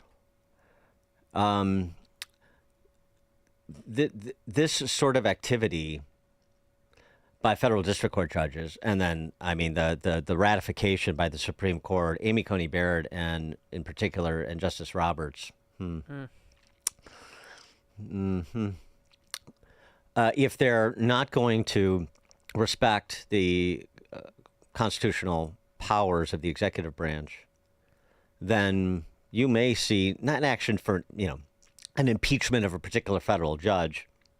Although if there's enough of an evidentiary case, I certainly wouldn't be opposed to it. But a larger discussion about the structure of the federal judiciary in this country. I'll give you another example. A federal judge yesterday extended a freeze on the Trump administration's changes to research funding through the NIH. A district court judge, by an appointee from Massachusetts, paused the administration's proposed 15% rate cap on indirect research costs funded by NIH. Here's what she wrote, Judge Angel Kelly. Human safety and scientific integrity are measurably compromised by NIH's slash and cap approach. The court is hard-pressed to think of a loss more irreparable than the loss of life, let alone the thousands of people who are counting on clinical trials as their last hope. Well, that's interesting. There may be some merit to her policy viewpoint. There may not be. I'd have to look at this on a sort of grant-by-grant basis. However, that is not a judicial position that she's taking. That is not an interpretation of the law. That is a policy position she's taking. And she's not a policymaker. You may or may not like the grants that NIH gives out. You may or may not like the policy changes to NIH's grant-making process. There may or may not be value to some of NIH's grants and the clinical trials that they fund, but it's not your place. The courts deciding that they will intercede to abrogate executive power where they disagree with the policy decisions of the Trump administration, that's a problem. And we started out with this administration understanding that everything would be litigated and that the left was going to slow down the process and that you would have some federal judges overstep their bounds because that's what they do. Mm-hmm. And you would have the rank hypocrisy from the left and their House organs in the D.C. press corps, which is just about all of them. Got a text message. Dan and Amy, how was that money approved in the first place? Wouldn't they have needed congressional approval? Well, again, so there's a budgeting process and Congress approves $45 billion to NIH. Okay. But it's up to the administrative agency to then act in furtherance of the particulars, the particular sort of areas of funding that Congress has allocated. And so, they're determining the grant guidelines and they're making grant decisions. That's what these agencies are stood up to do. And now you can argue about the propriety of that, too. What you can't argue about is that the executive branch has authority here. Yes, Congress has the power of the purse, but the executive branch has the White House, the president, as the head of the executive branch. That person has powers over executive branch agencies. And this is where some federal district court judges and apparently some Supreme Court justices seem to be a bit perplexed. Text message. Dan and Amy Coney Barrett is a closet liberal. It's official. Well, I don't know, but this decision, combined with her opinion in the Murphy v. Missouri case, is starting to make me quite a bit wobbly on Amy Coney Barrett. I'll tell you that. And again, I'm not going to be moralized to on this discussion by the left because all of these people that are the great defenders of our constitutional republic, the saviors of democracy, and concerned about authoritarianism, a tyrant in the executive branch, ignoring. Could you imagine ignoring a court order? Supreme Court blocked me from relieving student debt, but they didn't stop me. So far, I've relieved student debt for nearly 5 million Americans. Yay! The Supreme Court blocked me, but they didn't stop me. Yeah. Just remember that. That's all you need to know about the left's position. So now that we can dispatch them as having no standing for this discussion among adults, let's get back to the conversations that need to happen, and I'm sure are happening, with some of the deep legal thinkers in the Trump administration about just what to do with this interventionist judiciary, some of these federal judges, to send a message that we're not just going to let you do the left's bidding here and unconstitutionally diminish the power of the executive. And as I said, Trump likes to throw out big ideas and generate national dialogue around those big ideas, including often, hysterical reactions from the usual hysterics. A discussion about Article 3 courts and raising the profile on these two federal judges, the one in the USAID case, the one in the NIH research rate cap case. Let's use them as examples. They're forcing a conversation because they have no respect for three co-equal. I have respect, Trump should argue, for the three co-equal branches of government. We have some appointees of the Biden administration and the Obama administration, and even, unfortunately, at the Supreme Court level, the Trump administration and Amy Coney Barrett that don't seem inclined to respect the three co-equal branches and their respective areas of authority. Well, we're not just going to stand idly by and let the judiciary usurp the power of the executive. Ed and Glen Ellen, you're on Chicago's Morning Answer. After President Trump's address to Congress the other day, he didn't shake Amy Coney Barrett's hand, and I wonder if her decision is more based on emotion than law, by a feeling of being slighted by the president. She certainly seems to have changed her tune recently since becoming a Supreme Court justice.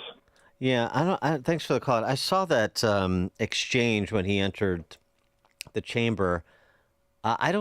She seemed, I don't know. They all want to appear stoic because they don't want to appear chummy with the president.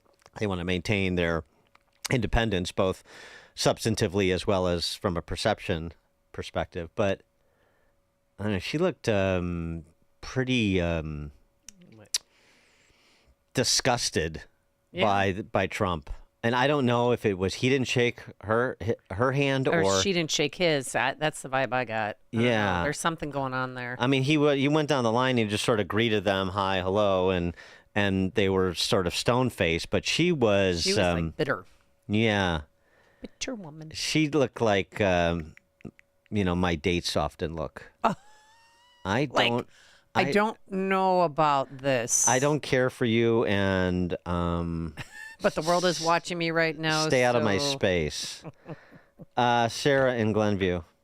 Yeah, hi. I'm old enough to remember when Congress allocated weaponry to Israel, and Biden was holding it up. In fact, I was so upset about it, I wrote the White House. So here's an example of the last administration ignoring Congress's desires. Thanks for the call, Sarah. Chet Lyle. Good morning. I was going to mention the Amy Coney Barrett thing. Also, yesterday was released an opinion that went 5-4 regarding San Francisco. Again, Amy Coney Barrett sided with the 4 liberals. So worried. Hopefully we're not into David Souter territory here. Yeah, right. Yeah. No, it's a concern. Thanks for the call, Chet. Before you see it on TV, share it on Facebook, or read about it in the paper, hear it here first. This is Chicago's Morning Answer on AM 560. The Answer. I'm attorney Stephen Leahy. My father was a union ironworker, just like his father, but while he inherited his father's skill, he did not inherit his tolerance for taking orders from union bosses.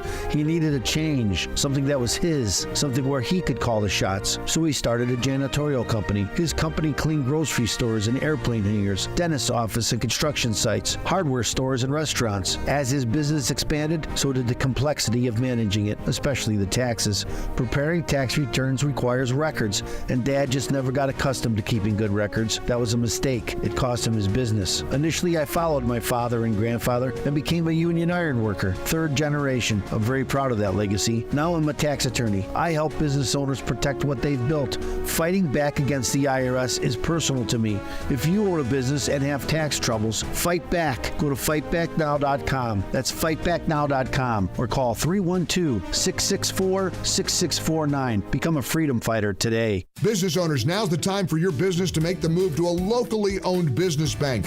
Hi, Mike Gallagher here to let you know that you don't have to look far. Signature Bank was founded in Chicago with a simple mission: to help companies like yours grow, succeed, and thrive. Their decisions are made locally by a terrific team that knows your name, cares about your business, and invests in your success. That's why Signature Bank is my bank. I'm a customer. As business owners, they knew that local, family-owned businesses were not getting the help they needed or deserved. So I invite you to reach out to my friends at Signature Bank today. Write the number down. Remember this phone number: Signature Bank, 773-467-5630, and learn all about this great bank. 773-467-5630, or visit them online at signaturebank.bank. That's signaturebank.bank. Signature Bank makes commercial banking personal. Member FDIC, equal housing lender. AM 560. The Answer. All right, coming up on Chicago's Morning Answer. 7:07, we'll talk to former diplomat Gregory Slayton about his new book, Portraits of Ukraine, A Nation at War. That's 7:07. Today we're going to have breezy conditions, otherwise sunny, a high of 44 degrees. It is now 7 a.m. WIND Chicago. Moss.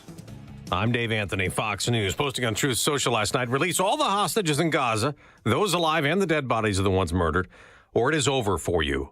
And he'll give Israel everything it needs to finish the job. It comes after the president met with hostages who'd been released in the Oval Office. Were you all taken on October 6th? Yes. So this was hell.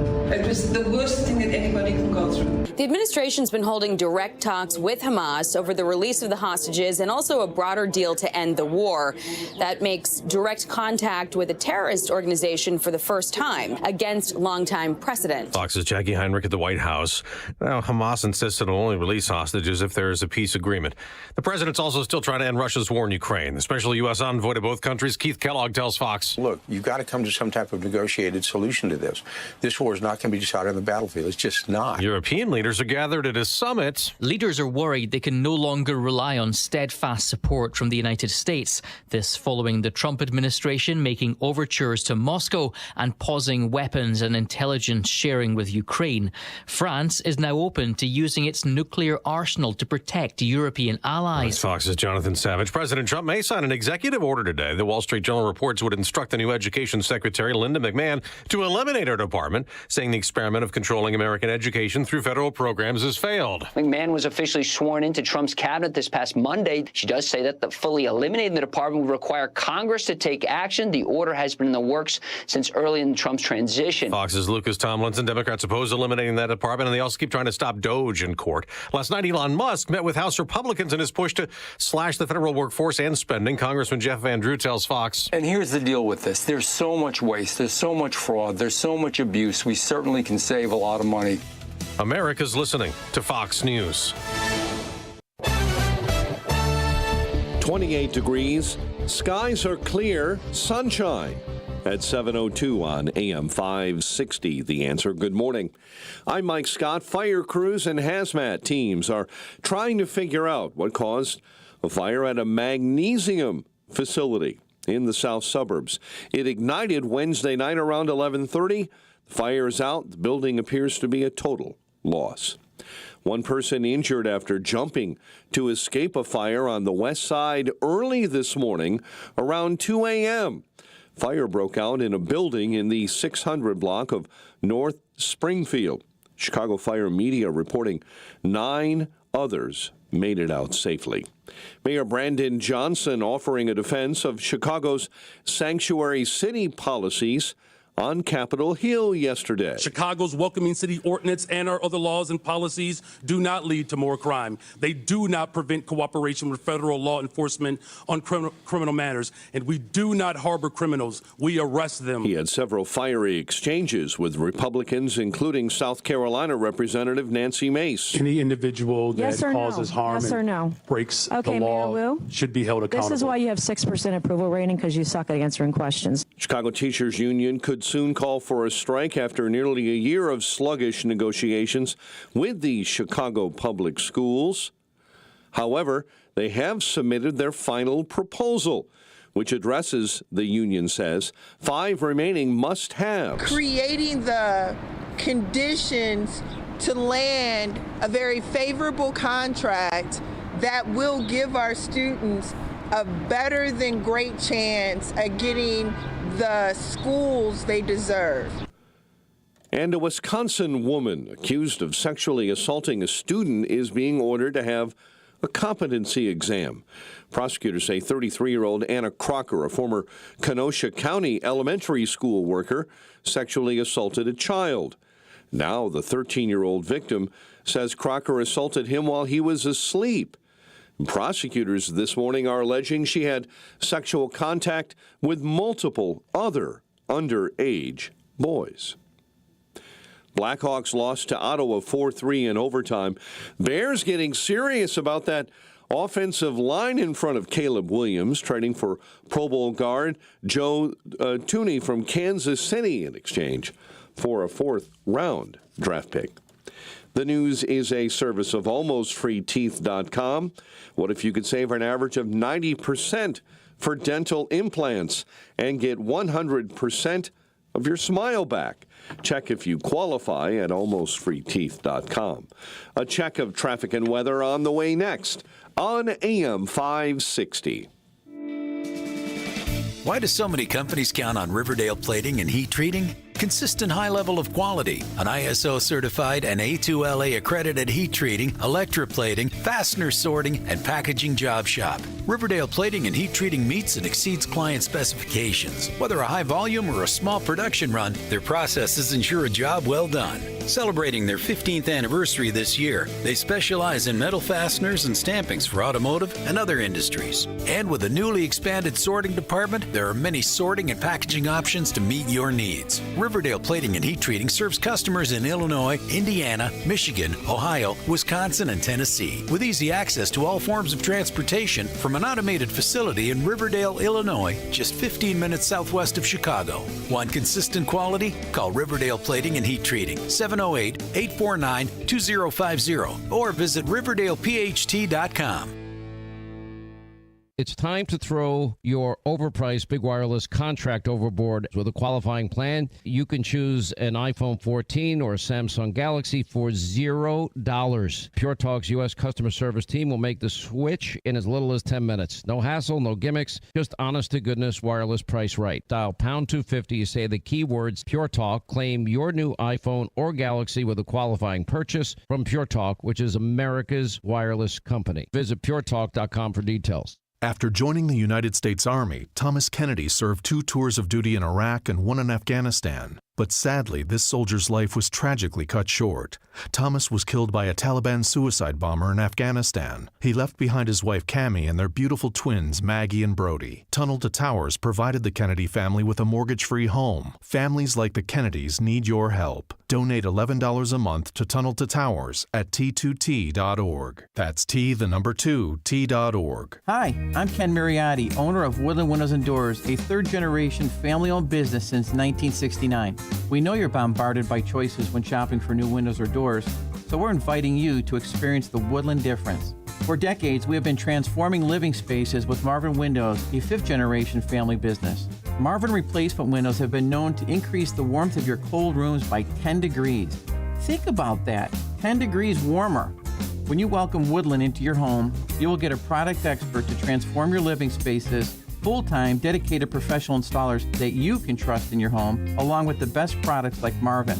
These are the reasons we're proud of our 5-star reviews and family legacy. No gimmicks, no pressure, and upfront pricing are why Woodland Windows and Doors is your trusted window and door expert in Chicagoland. Visit woodlandwindows.com to book your free in-home expert consultation. That's woodlandwindows.com, or stop by our showroom at the corner of Lake and Geary in Roselle.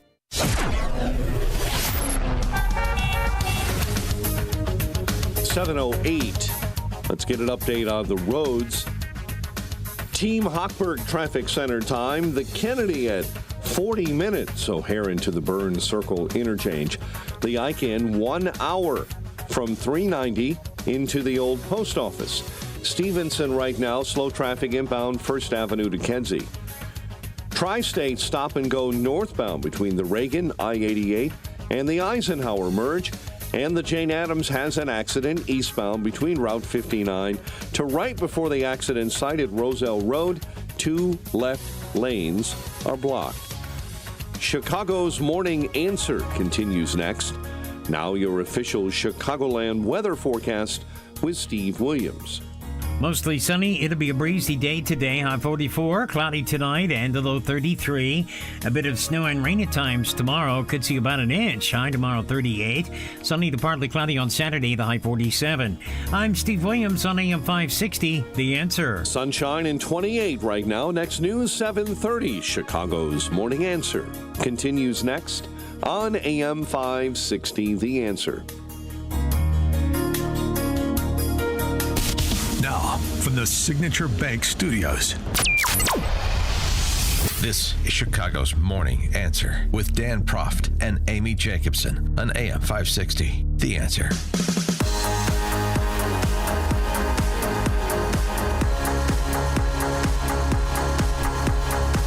Top of the morning, Dan and Amy. The coldness between Ukrainian President Zelensky and the Trump administration continues to thaw. That's a good thing. Zelensky's chief of staff, Yermak, saying yesterday that the delegations for the U.S. and Ukraine will meet in the near future to continue peace talks that would end the war in Russia. This was after Zelensky's pronouncement on X that no, I don't think the war is not going to be over for a long, long time, that we are in the business of trying to engineer a peace deal, and I want to work constructively with the President of the United States, and I'm sorry things went sideways on Friday, and so on and so forth. Mike Walls, Trump's NSA, saying, we have taken a step back and are pausing and reviewing all aspects of this relationship, but I just got off the phone before I walked out here to talk to reporters, and was talking to his counterpart, the Ukrainian NSA. We're having good talks on location for the next round of negotiations, on delegations, and on substance. The administration has not unstopped its temporary stop to all aid flowing to Ukraine, something I'm sure the Ukrainians are interested in restarting. So what are the prospects that we can get something approaching a cessation of hostilities in the near term? For more on that, pleased to be joined by Gregory Slayton, who is a former U.S. senior diplomat.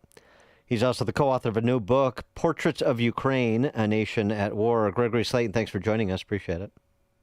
Thanks, Dan. It's great to be with you. Hello, Amy. So, just your review of the last week and what you think happened on Friday and in the subsequent days before Zelensky did seemingly a 180 in the last 36 hours.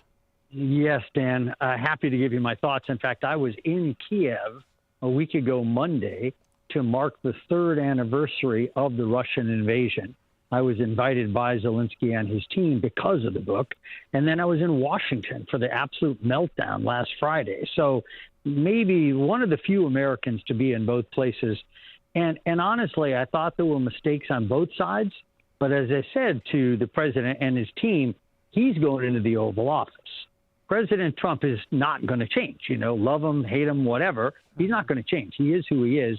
And Zelensky has to be smart about that, which I don't want to criticize because the guy's been fighting a war for 3 years, hundreds of thousands of Ukrainian military killed, wounded, missing in action. That's tremendous pressure. But he clearly overreacted, and that was a mistake. Now, to your question, can things be patched up? Yes, they can, and I believe they will. I have a number of reasons for that, but, happy to go into it if you're interested. Oh, yeah, we're interested. Please do. Okay, thanks so much. Well, first of all, Ukraine desperately needs the United States.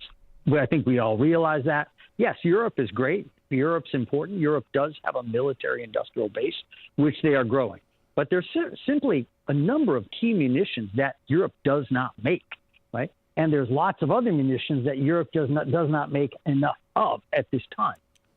So America is desperately needed.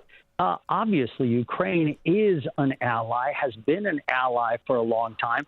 Please disregard all this garbage that you hear from certain elements who are really talking Kremlin propaganda about, NATO creating this war and Ukraine invading Russia. None of that's true, okay?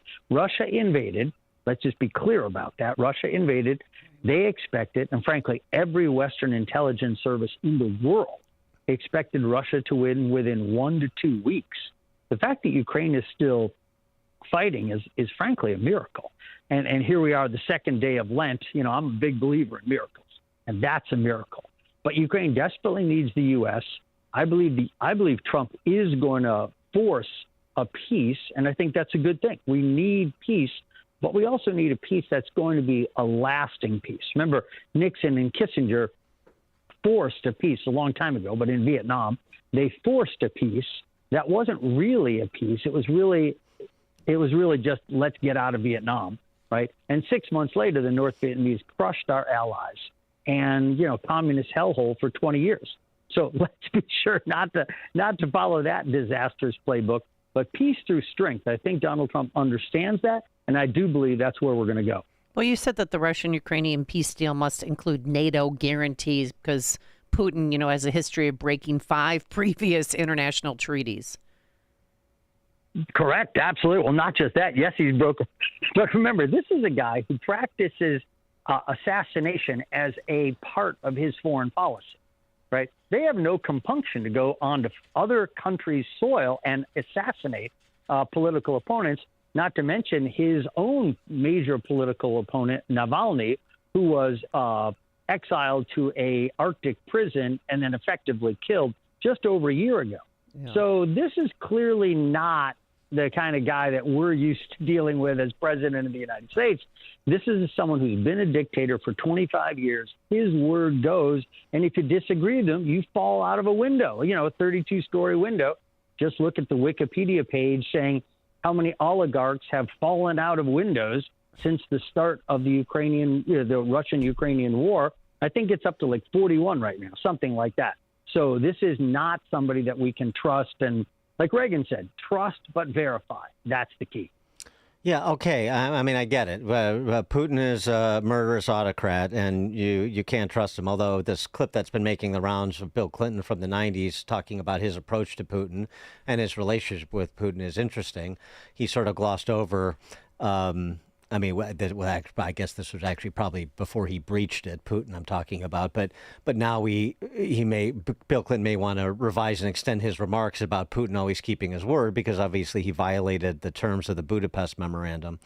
But okay, what do you want to do about it? What does a feasible peace look like that Ukraine will begrudgingly live with? Because the moralizing about Putin doesn't get us anywhere. You're absolutely right. Remember, though, it wasn't just Clinton. Every single American president, including my former boss, George W. Bush, remember President Bush said, I looked into his eyes and I saw a man we can trust. Yeah, right. That's everybody. Right. Everybody tried that. Putin's a master manipulator. But what do we do? Well, as I lay out in the book, and thank you for mentioning Portraits of Ukraine, a Nation at War, I want to say that 100% of the profits from that book go to really good Ukrainian charities in Ukraine. and that is desperately needed. I hope those proceeds aren't being funneled through USAID before they get to Ukraine. Absolutely not, brother. All right, good. Absolutely not. No, they're going to mostly small private charities in Ukraine. One of the ones we love is actually providing prosthetic limbs for children who, stepped on a mine or got hit by a Russian, shrapnel from a Russian drone. I mean, the civilian destruction there, that's something else that needs to be said. Mass war crimes and civilian destruction. Russia deliberately targets hospitals, museums, churches, schools deliberately. And we know this because I was in Ukraine the day I've been there a lot. And my trip in the last fall, they double tapped a hospital. So the largest Ukrainian children's hospital in Ukraine, they hit it once. They waited an hour for the first responders to gather up. Then they hit it again. So that's no accident, right? So you got to understand who we're dealing with. Now, to your question, yeah, the idea of a European guarantee, European boots on the ground with an American fallback, the Americans have to be involved because we have technology and things that the Europeans do not. That's why America is the key part of NATO. The other countries are important, don't get me wrong, but America is the key member of NATO. Well, but some type of guarantee has to be there. Well, but the mineral deal, is a de facto guarantee, right? If U.S. economic interests are at stake and U.S. citizens are working in Ukraine in advance of those economic pursuits, then that it should have, and you would anticipate it would have a chilling effect on Putin, drawing the ire of America by endangering or worse any American citizens that may be working in Ukraine. So that's number one. But number two, I still can't get my hands around, and I know that this is not something that Zelensky is going to publicly advertise because it would weaken his position further. But what is Ukraine willing to concede in order to get a peace deal? So you want more security guarantees than the economic alliance.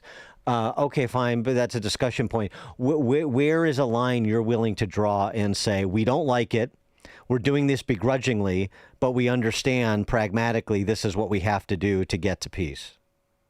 Well, that's an excellent question. You're absolutely right about the minerals deal. American boots on the ground contractors, civilians working on, mining operations. That is an effective guarantee of American involvement should Putin make the huge mistake of, killing any of them, bombing any of them. Now, what Zelensky is willing to concede, neither he nor anyone his administration has ever said. They've always said, no, we want everything returned.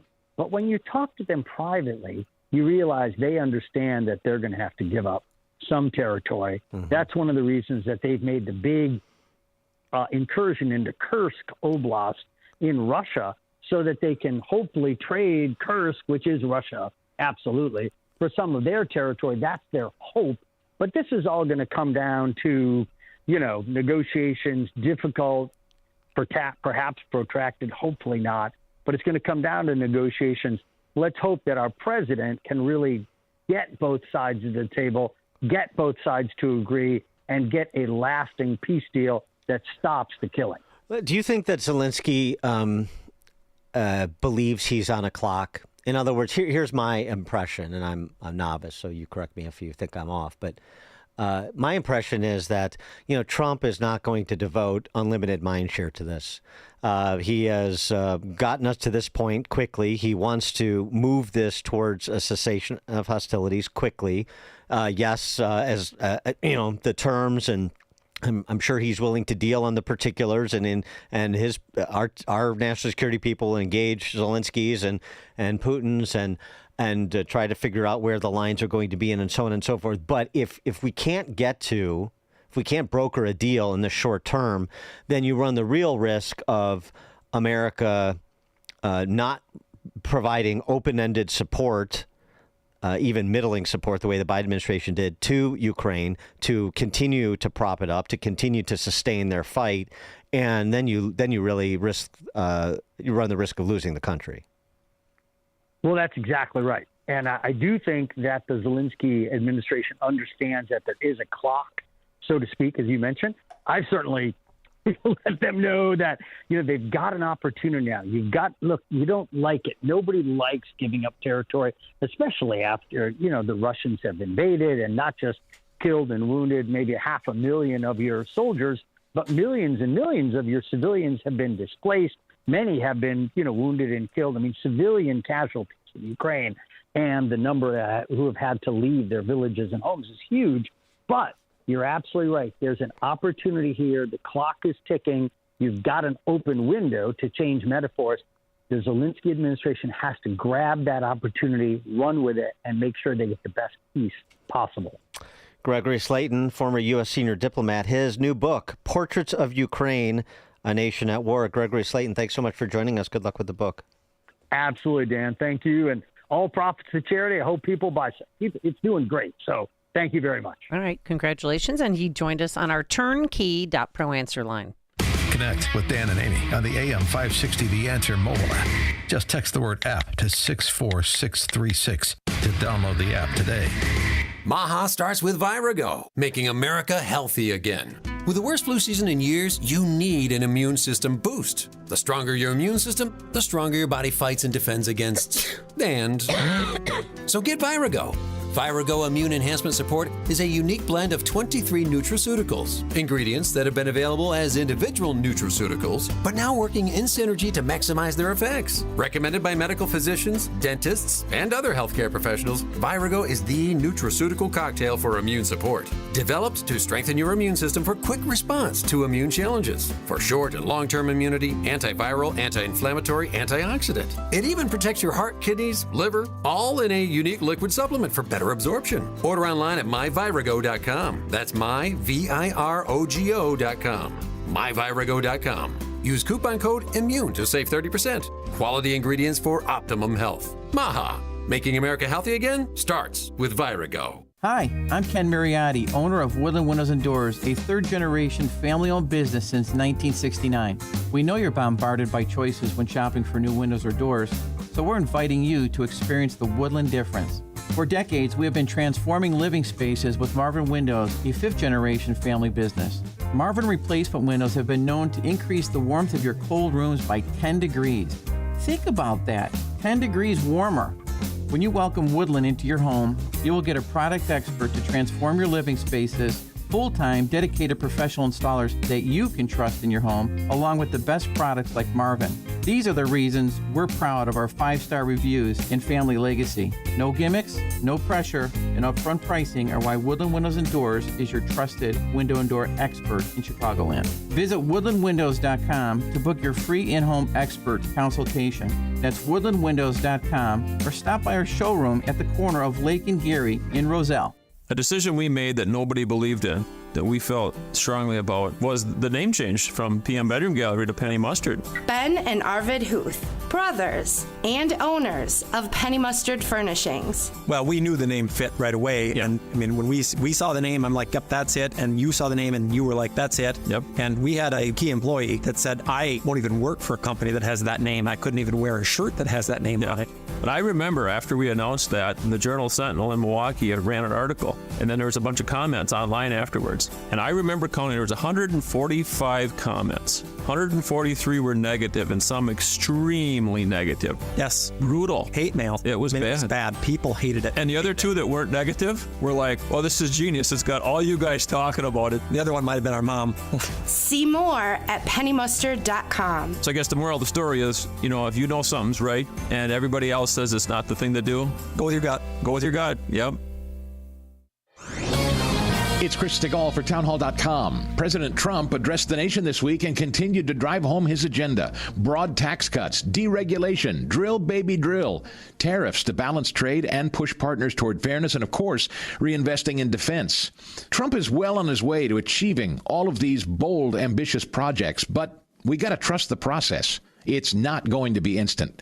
Keynesian economics and Marxist looters left us with $37 trillion in debt, a very tangled deep state, outdated systems, and Democrats promising more spending to solve everything. Well, we know Trump's approach is entirely different. Shrinking the state, empowering producers, and building sustainable growth. It reverses all those things. Bottom line, leaders like Reagan, Milei, Trump, They harness bold, tested reforms to tame bureaucracy and unlock prosperity.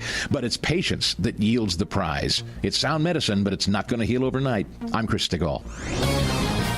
I should have done it sooner. Hi, Amy Jacobson here, and that's what a number of people say to me when they come up and talk to me about QC Kinetics. Why did I wait so long? So let me ask you a question to see if whether or not you're a good candidate for QC Kinetics. Do you have trouble sleeping, walking, day-to-day movement? Do you want to avoid surgery and all the pain, the long recovery, and the uncertainty that comes with it? Do you miss doing things like golfing, jogging, playing pickleball? Well, if you answered yes to any of these questions, I bet you're a great candidate. So please don't wait. Contact our good friends at QC Kinetics right now and ask for your free consultation. Learn how the latest advances in regenerative medicine can help you and give you lasting pain relief with no drugs, no surgery, no downtime. Saturday appointments available. Call 312-809-5955. That's 312-809-5955. Again, 312-809-5955. We always use M13. They can print anything. They design and price match. M13 does amazing work. M13 Graphics has helped make our brand stand out. They're definitely the best for less. Before M13, amateur. With M13, we look awesome.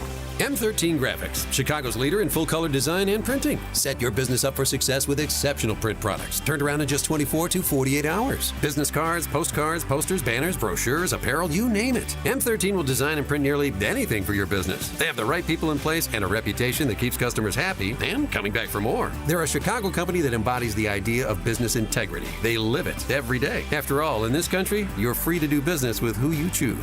Respect that freedom. Choose the best. For speedy turnaround, excellent service, and the best pricing in Chicagoland, choose M13 Graphics for all your design and printing. Online at M13.com. Visit M13.com or call now, toll free, 877-M13-1913. That's 877-M13-1913. AM 560, The Answer. Got a text message, Dan and Amy, in regards to Amy Coney Barrett, is it possible Trump is being burned by a DEI hire? I distinctly remember so-called conservatives' elation over her selection because she was a woman. No, I mean, I thought she would be good. And maybe she still will. Maybe these are, I mean, the Murthy v. Missouri decision was awful. Mm-hmm. I mean, it's just awful. It was beneath her. It was clearly a political decision because she's too bright to believe what she wrote, to be so purposely naive about what the federal government was doing, employing third parties to unconstitutionally censor speech that it couldn't do directly. She knows what was happening. So, no, I don't think she was a DEI hire. I think she is bright enough to be on the Supreme Court and principled enough. But the decision in that TRO with respect to USAID and even more importantly, that Murthy decision, yeah, definitely calling into question what she is doing on the bench. I have to concede that point. Coming up on Chicago's Morning Answer, what is coming up? At 7:37, we'll talk more about sanctuary cities, including a sanctuary city in California named Coachella, where a city council human's husband was arrested and is being deported by ICE. Yeah. Another cautionary tale from California at 7:37. We'll tell you why. But now into the newsroom we go. A fixed and repaired Mike Scott's back in business. Good morning, Mike. 28 degrees and sunshine this morning. And the White House says automakers will get a 1-month exemption from tariffs on goods from Canada and Mexico. So the three companies that he spoke to are Stellantis, Ford, and General Motors. They requested the call. They made the ask, and the president is happy to do it. It's a 1-month exemption. Trump spoke to the big three automakers yesterday. The president also reportedly planning to sign an executive order that effectively shuts down the Department of Education. The draft order, seen by the Wall Street Journal, will direct Education Secretary Linda McMahon to take all steps permitted by law to facilitate the department's closure. McMahon, who was confirmed as secretary on Monday, sent staffers an email calling eliminating bureaucratic bloat at the department a momentous final mission. Closing the department would likely require congressional action, but McMahon said during her confirmation hearing that there are plans to get Republicans, who control both chambers, on board. I'm Tammy Trujillo. The Vatican says Pope Francis remains in stable condition, the pontiff marking Ash Wednesday by blessing the sacred ashes and calling a Gaza parish. House Speaker Mike Johnson's chief of staff being hit with DUI charges. Hayden Haynes, a powerful aide on Capitol Hill, arrested on Tuesday for drunken driving after President Trump's joint address to Congress. Fire crews and hazmat are trying to figure out what may have caused a fire at a magnesium facility in the south suburbs last night. Fire broke out around 11:30. Building appears to be a total loss. One person hurt jumping to escape a fire on the west side. That blaze broke out early this morning around 2 a.m. in the 600 block of North Springfield. One male resident was badly hurt. Chicago Fire Media says 9 others made it out safely. With cuts to Medicaid being talked about at the federal level, some Illinois lawmakers in Springfield are also raising the issue. House Democrats calling for a subject matter hearing Wednesday on the possible cuts. State Representative C.D. Davidsmeyer saying the hearing was just political grandstanding. If we continue to shove people into the system that's not actually paying for the cost of health care, how are we helping the system? And a historic Chicago bowling alley is asking for a little bit of help, keeping the doors open after the owners were handed a property tax bill they can't pay. For the last 35 years, Franklin Logan has been lacing up shoes at Skyway Lanes in Jeffrey Manor. Brunetta Hill Corley and her husband run the business, which her father bought in 2009, but now Skyway Lanes, originally opened in 1950, it may be the only remaining black-owned bowling alley in the city that may have to close because of that property tax bill. Blackhawks on a 3-game point streak following a 4-3 overtime loss to Ottawa. The Bears getting serious about their offensive line, trading for a Pro Bowl guard for the second day in a row, acquiring Joe Thuney from Kansas City in exchange for a 4th-round draft pick. Cubs back in action when they host Kansas City in a spring training game at Sloan Park tonight. The news, a service of the AM 560 store. T-shirts, hoodies, and more from your favorite AM 560 brands, including Proft University. 560theanswer.com/store. A check of traffic and weather on the way next on AM 560. Hi, it's Mike Gallagher inviting you to join me on the Patriots Alaska Cruise this summer, along with Larry Elder, Joe Piscopo, Jennifer Horn. Enjoy Alaska's breathtaking beauty like never before. Text the keyword travel to 94878 to reserve your stateroom today. This luxury trip is your chance to experience majestic scenery, patriotism, adventure. We sail August 16th through the 23rd. Reserve your stateroom today. Text travel to 94878. That's travel to 94878. Taxes was not knowing your full financial picture. Now Taxes is getting and maximizing your refund all in one place. Credit Karma, where a TurboTax expert can do your taxes for you. They'll get you the most money back, guaranteed. Then you can do more with all that money, all in Credit Karma. Now this is Taxes. Intuit Credit Karma with TurboTax. Get started today. See guarantee details at turbotax.com/guarantees. Experts only available with TurboTax Live. Taxes was not knowing your full financial picture. Now Taxes is getting and maximizing your refund all in one place. Credit Karma, where a TurboTax expert can do your taxes for you. They'll get you the most money back, guaranteed. Then you can do more with all that money, all in Credit Karma. Now this is Taxes. Intuit Credit Karma with TurboTax. Get started today. See guarantee details at turbotax.com/guarantees. Experts only available with TurboTax Live. Did you know that AM 560 Radio has a full-service digital marketing division called Salem Surround? If you're a business decision maker, listen up. AM 560 listeners are everywhere your potential audience is. So are our incredible targeting capabilities. We localize digital marketing and put it within reach of every business, small and large, in Chicagoland and beyond. Salem Surround offers AI-powered marketing solutions that reach your ideal audience. Whether or not you tap into the proven live, local, and emotional connection that AM 560 Radio brings, Salem Surround offers a total marketing solution to our partners. All-in-one digital solutions that provide targeted local digital and social media ads, Google AdWords management, website services, video strategy, search optimization, and even a management dashboard to offer you total campaign updates and transparency. Your Salem Surround representative is located right here in Chicago. Experience the Salem Surround digital revolution today. Call 847-472-8951. That's 847-472-8951. If better health, more energy, and detoxing your body are some of your priorities this year, get Active Liver today. You can find Active Liver in stores at your local CVS or online at Amazon or newnordicusa.com.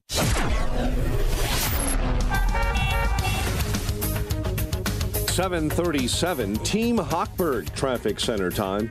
Kennedy on the inbound side right now, 48 minutes into the circle. You've got an accident blocking a left-hand lane inbound between Cumberland and Harlem Avenue. The Ike on the inbound side, extremely heavy right now, an hour 20 from 390 into the old post office. Dan Ryan settling in at about 33 minutes into the circle interchange from 95th. DuSable Lakeshore Drive tapping the brakes northbound between Marquette and Hayes, and delays in West Chicago, Route 59 and Lies with an accident. Chicago's Morning Answer with Dan and Amy continues next. Now your official Chicagoland weather forecast. Breezy this morning, otherwise mostly sunny. Later today, a high of 44, overcast and 33 overnight. Partly cloudy and 28 right now. Next news at 8. Chicago's Morning Answer continues next on AM 560, The Answer. Now, from the Signature Bank Studios.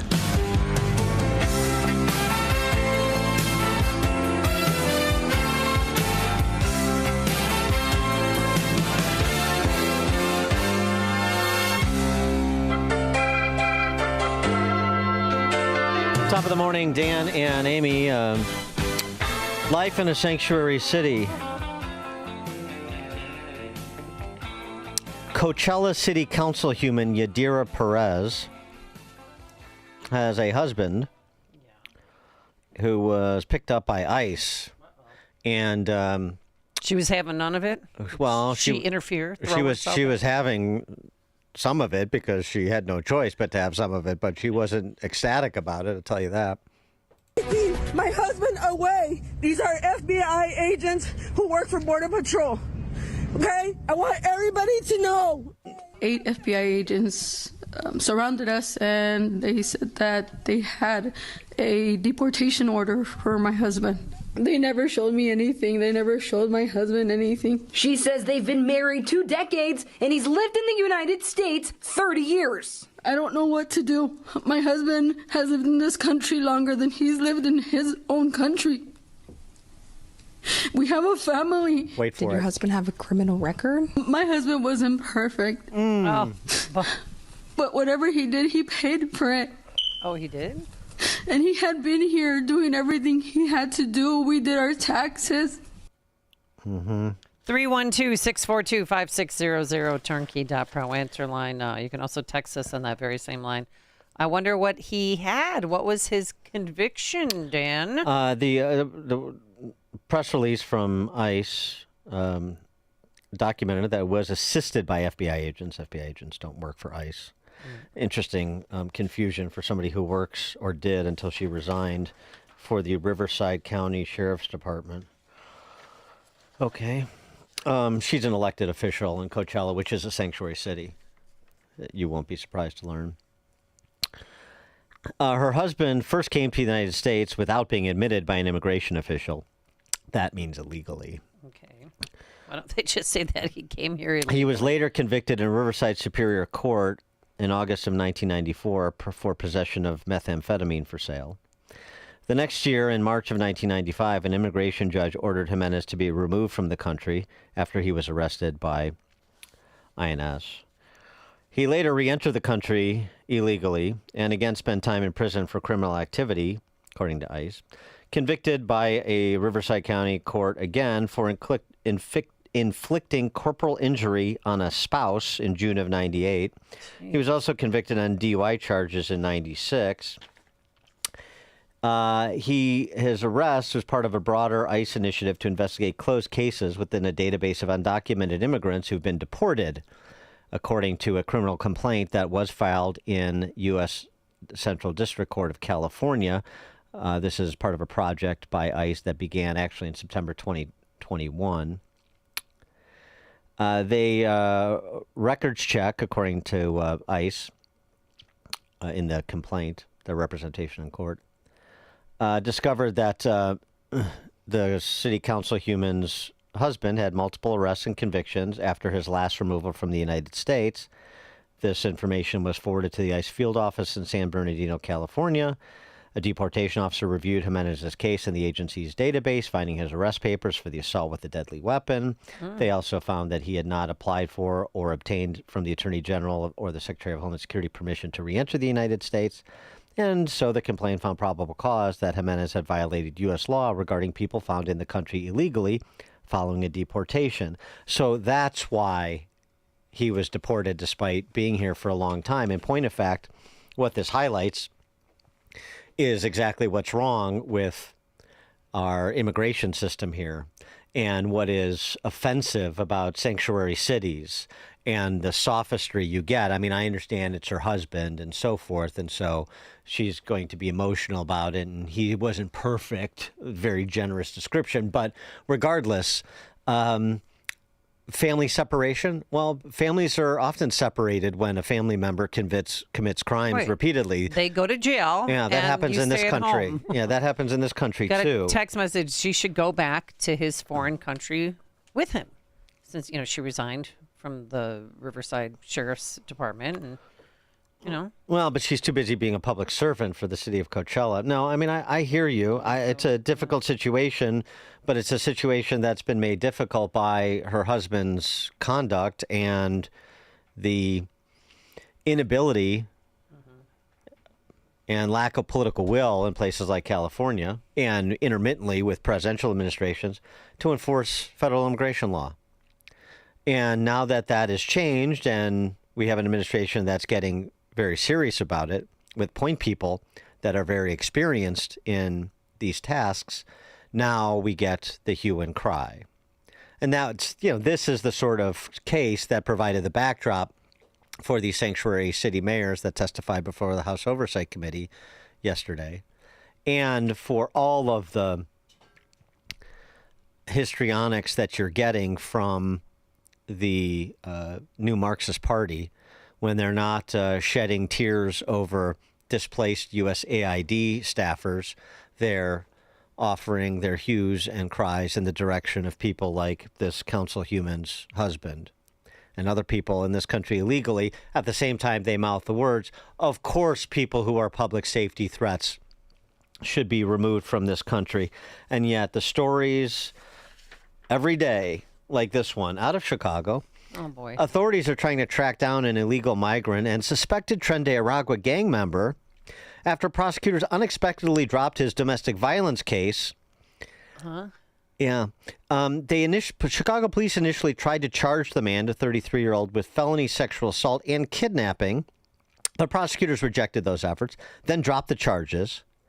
And then the prosecutors said that while they initially determined the available evidence was insufficient to meet our burden of proof to file charges, after review, prosecutors reviewed after the initial review, they reviewed additional evidence, quote unquote, and then approved a felony arrest warrant. The problem with the approval a little bit later is that the Tren de Aragua gangbanger was gone. And I don't think they're going to find him anytime soon. And this is how sanctuary jurisdictions make our cities safer. Our efforts to improve public safety by building trust with and investing in our communities are working. Violent crime is down in Chicago. The city ended 2024 with its lowest homicide rate in 5 years. The city is also safer because of our welcoming city ordinance. That law makes sure that the city's police resources are focused on our local priorities. In fact, the 40 years of Chicago's leaders have recognized that our policies toward civil immigration matters help to prevent and solve crimes. Put simply, any actions that amplify fears of deportations make Chicago more dangerous. Those fears cause witnesses and victims to avoid cooperating with police. The cooperation of all people, regardless of their immigration status, is essential to achieving the city's goals of reducing crime and pursuing justice for victims. When there is trust between city's residents and the police, undocumented immigrants come forward to report crimes to local law enforcement and provide information that helps the police solve those crimes. You see, the reason that Chicago has long been considered one of the safest big cities in America is because of our sanctuary city designation for decades running. 312-642-5600 is our turnkey.pro answer line. You could also text us on that very same line.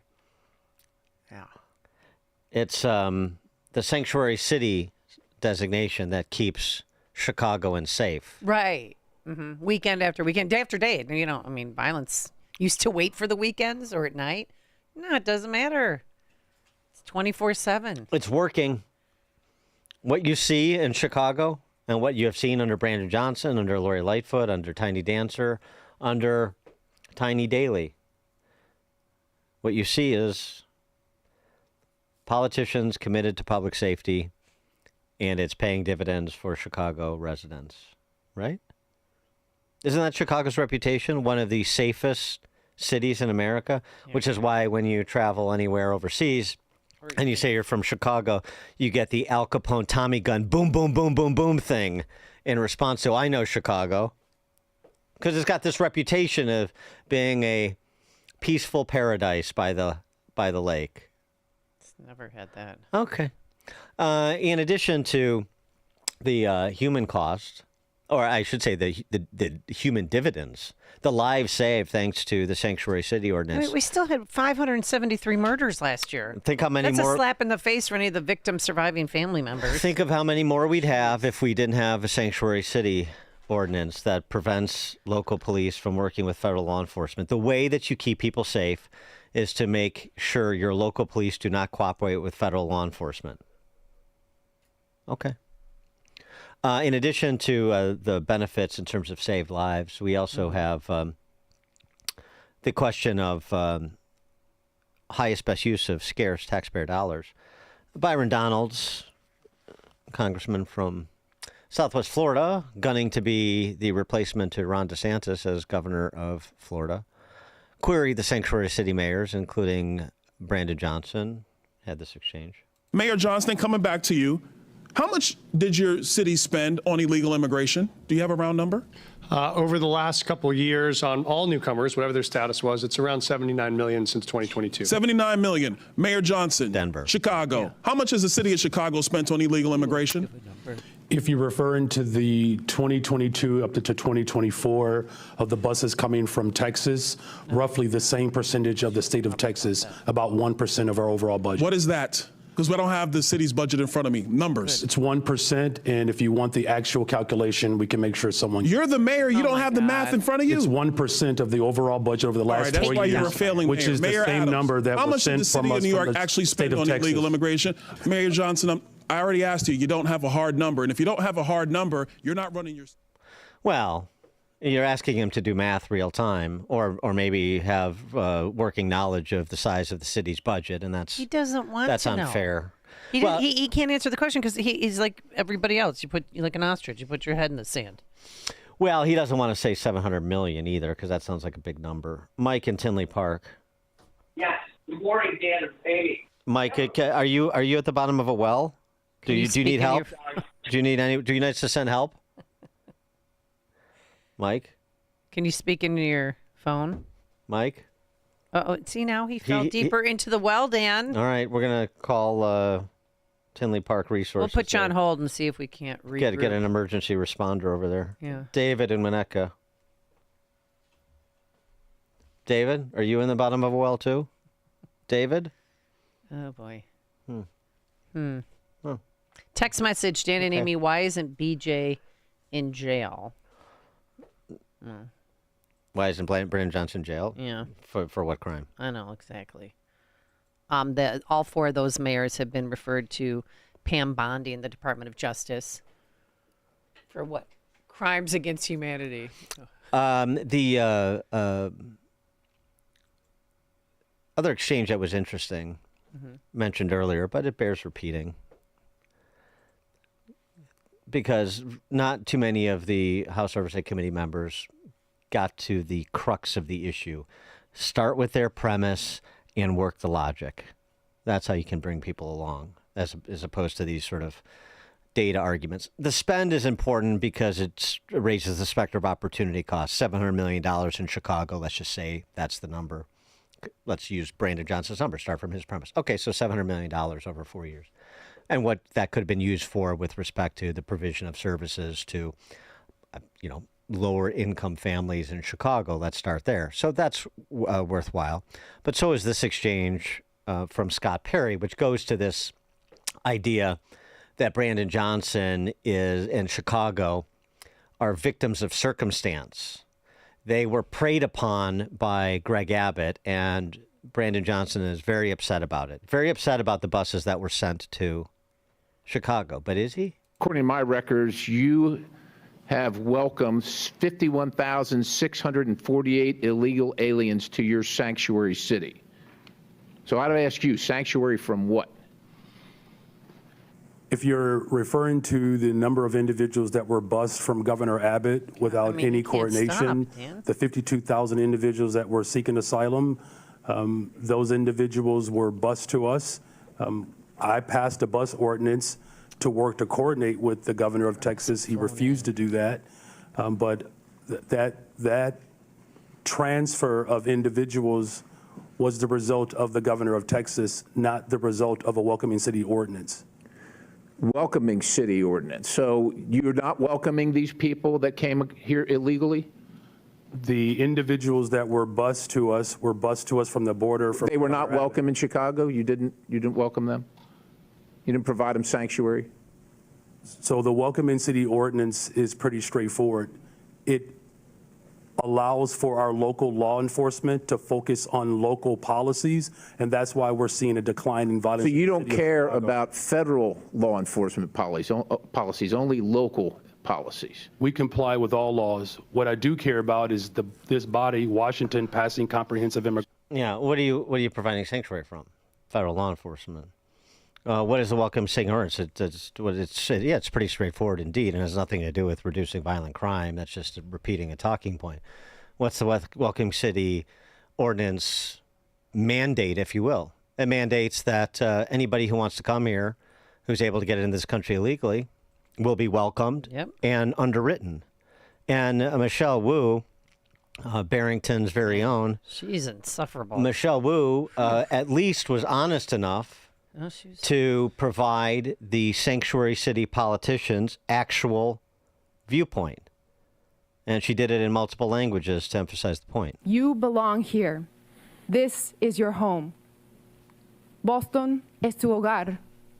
Boston, 这la calle. 这是你的家. This is our city. We are the safest major city in the nation because we are safe for everyone. Exactly. So anybody who wants to come to this country by any means, for any reason, and wants to make their way to Boston or Chicago, you will be welcomed and you will be underwritten, because that's how we make Boston and Chicago safe and financially stable. Okay. That's a viewpoint. That's a position. Now it's up to the residents of Boston and Chicago and their outlying metropolitan areas and their states, since both Massachusetts and Illinois are sanctuary states, to decide if that is something that's reflective of their values. Kevin, Austin, Texas. Joe Biden used to talk about if you want to look at a politician's values, look at their budget. So if Brandon Johnson has this in their budget, he values illegal immigrants higher than a lot of other people that could actually use those funds as well. Takes, for example, families with children with special needs. Illegal aliens are more important than some of those families. Yeah. Well, I mean, they're a vulnerable community or marginalized community, and so they're at least equal to other marginalized or vulnerable or lower income communities that need state services, individuals, families that need state services or city services. They're at least equal because there is no distinction between being a U.S. citizen and being here illegally. That's the philosophy. You just heard it from Michelle Wu. Brandon Johnson is the same sort of ideologue. J.B. Pritzker isn't an ideologue, but he's adopted the same position for political expediencies purposes. And so have many other politicians. And in this state, so have many Republicans. And to the extent that they haven't, they're afraid to say anything about it, particularly in the suburbs. And so you get what you get, the representation you deserve. Bill in Waukegan. Hey, Dan and Amy, thanks for taking my call. I just wanted to say that Bill and Brandon couldn't think of on his feet when he was asked that question about how much, because he is a person or a result of the Chicago school system. Thanks for taking my call. Product of the Chicago public school system and the Chicago Teachers Union. What a twofer. Glenn in Illinois. So when I used to be in Chicago, when there were events, we used to ask, is it in the city? Because we're not going. We fear getting mugged, getting shot at, and even driving on the expressways, getting shot at just driving into the city and out of the city. Now, take, for example, the Democratic Convention in Chicago. They had enormous security, enormous gates, enormous checkpoints. How come a welcoming city has all of this security at the DNC? Isn't the city safe? Thanks for the call, Glenn.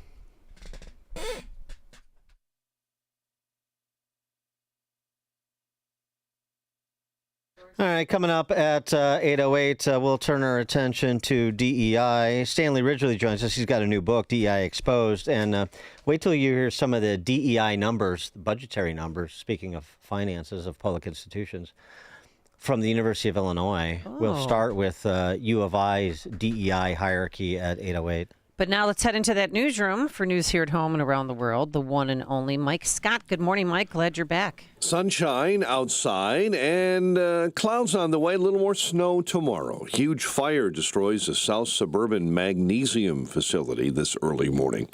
One injured after jumping to escape a West Side fire, according to Chicago police. Mayor Johnson defends his city's sanctuary city status at a congressional hearing. DOJ is set to close 24 federal facilities in the state of Illinois. WINT Chicago News Time, 8 o'clock. It's an experiment that has failed. I'm Dave Anthony, Fox News. That's what President Trump plans to say in an executive order as soon as this afternoon, calling for his new education secretary, Linda McMahon, to eliminate her department, essentially fire herself. Fox's Jackie Heinrich reports from the White House. McMahon reportedly signaled it was coming in an email to staff on Monday night, right after her Senate confirmation, saying she would send education back to the states. But much of the department's programs are codified by law, and Congress would have to scrap the department, with Democrats buying in to clear 60 votes in the Senate. Well, that may be a tall order. Democrats have called the department vital, saying getting rid of federal programs will harm schools and students.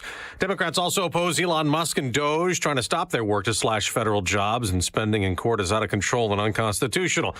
Musk met with House Republicans last night on trying to find $1 trillion in savings. He said emerging from the meeting, there's a lot of room, a lot of opportunity to improve expenditures in the government, and we're making good progress. There's a disruption in House Speaker Mike Johnson's office. His chief of staff, Hayden Haynes, arrested by Capitol Police, charged with driving under the influence. The speaker says he still has confidence in Haynes. President Trump is giving Hamas what he calls a last warning in a Truth Social post. Release all remaining hostages now, or, he said, it's over for you.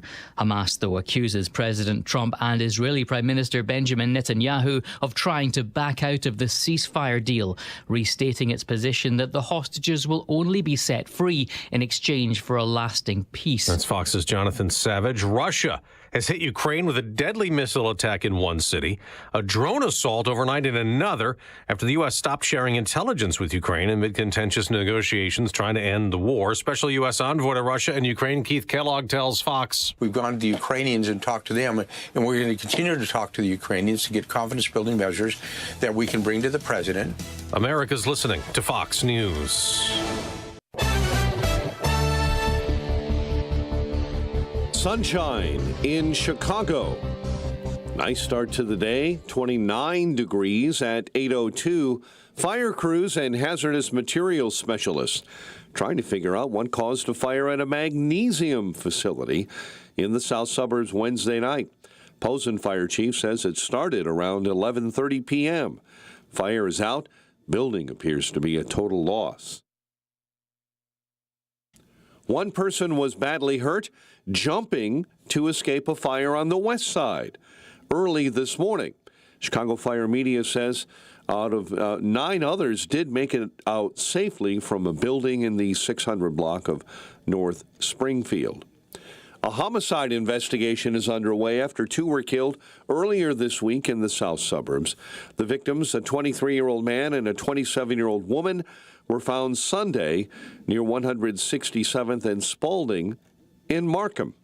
Mayor Brandon Johnson offered defense of Chicago's sanctuary city policies, faced pointed criticism from Republican members of Congress yesterday, including House Oversight and Government Reform Committee Chair James Comer. If sanctuary cities were to simply communicate and work with federal immigration authorities, then federal agents could arrest criminal illegal aliens in a secure environment like a state or local jail.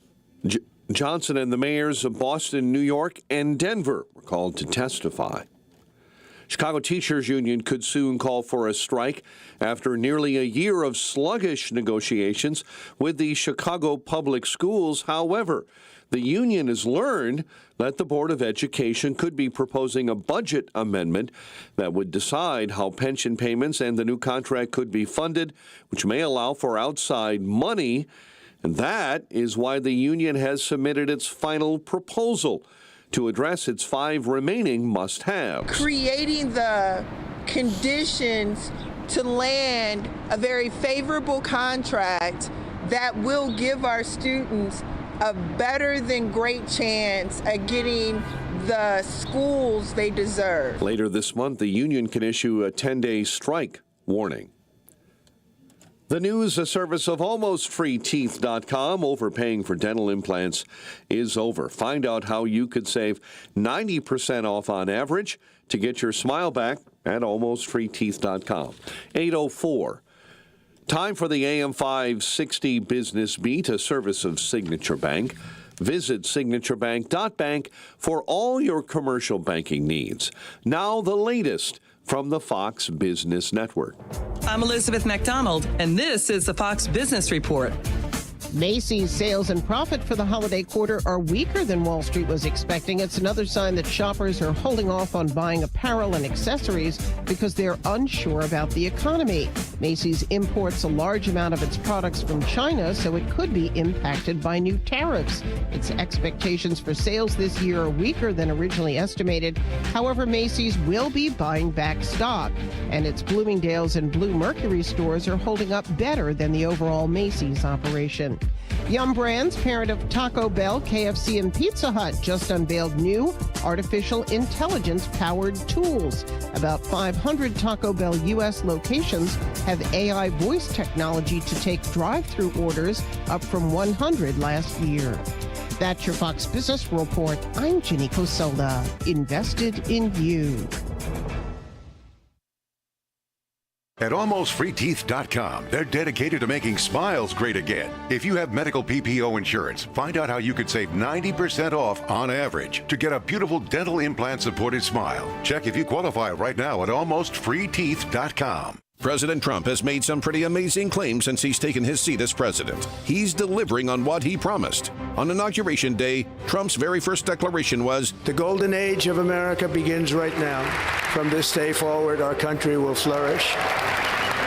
Consider this. Since the election, gold has shot up hundreds of dollars per ounce, shattering all-time record highs. Fox Valley Coins does not pretend to know the future, but they do know that if you're buying or selling gold or silver, they are the place to do it. These are some of the top reasons people choose a dealer. You want a national dealer with a local presence you can deal with face-to-face. You want a large selection, the best prices, and great service. You want to walk in with cash and walk out with the best product. You want to deal with legacy dealers with integrity. Whether buying or selling or just want valuation, Fox Valley Coins is your answer for choosing a dealer. Visit Fox Valley Coins, 1 light north of I-88 on Route 59 at the Naperville-Warrenville border. FoxValleyCoins.com. Family-owned integrity since 1981. If you have unfiled taxes or are in debt to the IRS, this is important news. Did you know the IRS has programs specifically designed to help people struggling with tax debt? Powerful tax assistance programs that can save you thousands if you qualify. No one knows these programs better than the experts at Optima Tax Relief, America's most trusted tax resolution firm, A-rated by the Better Business Bureau. Their award-winning team of tax attorneys and licensed professionals have resolved over $1 billion of tax debt for their clients.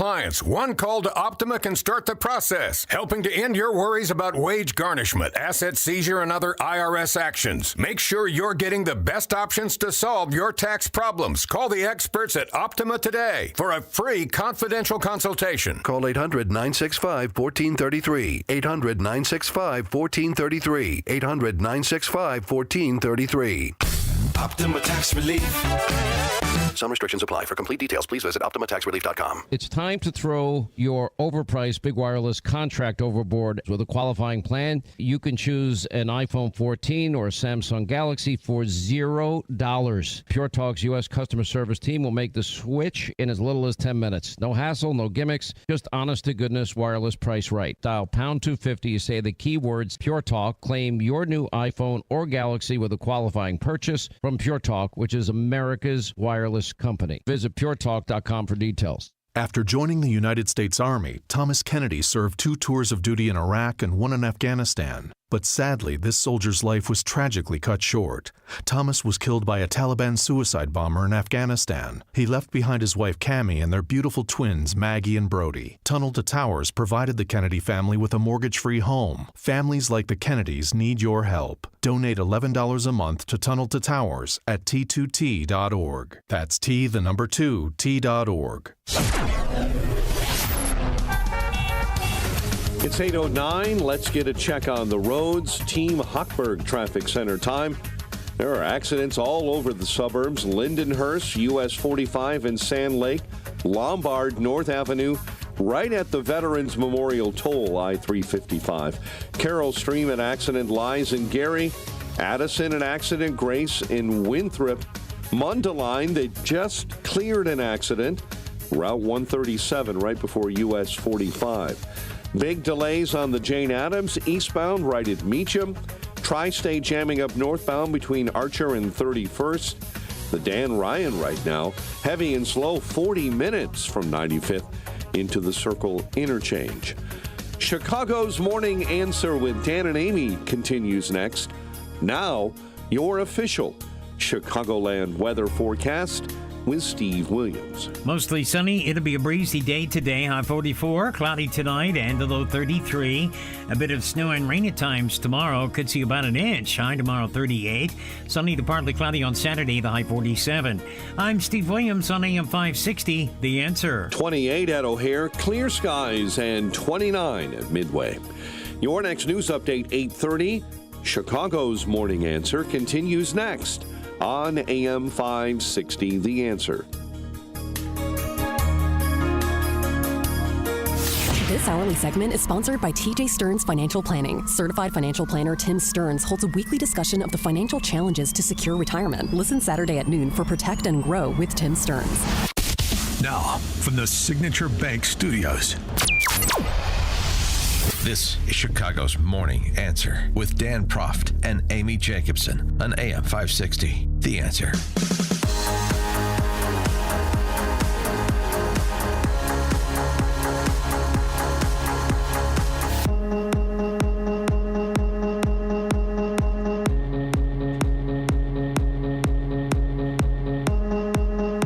Top of the morning, Dan and Amy. Muriel Bowser the identitarian mayor of the District of Columbia. Oh yeah, she's making a little news this morning. This week, the announcement was made that BLM Plaza is being painted over. Now, D.C. Mayor Muriel Bowser saying that the name of Black Lives Matter Plaza will be changed amid growing pressure from Republicans. The mayor making that announcement just moments ago, saying, quote, the mural inspired millions of people and helped our city through a very painful period. But now we can't afford to be distracted by meaningless congressional interference. There have been efforts in Congress to force the district to change Black Lives Matter Plaza or lose federal funding. I think you strip the federal funding anyway. Yeah, go ahead and paper over that identitarian plaza, and we're going to look at the funding that D.C. has provided and what it does with it with a fine-tooth comb anyway. Should take that same approach to the identitarians in higher education. OpenTheBooks.com has recently released its 2025 State of the State Schools report. Mm-hmm. And you want to start, or you want to continue what Trump has started with executive orders, and that is rooting out taxpayer-funded racism. You better start with the state schools. U of I. U of I has more than 100 DEI staffers. Spent almost $7 million on pay for 112 employees with DEI-related roles that last year. That's the equivalent of tuition and fees for 400 in-state students. To the extent they still accept in-state students at U of I, as opposed to deferring to Chinese nationals. We'll get to that.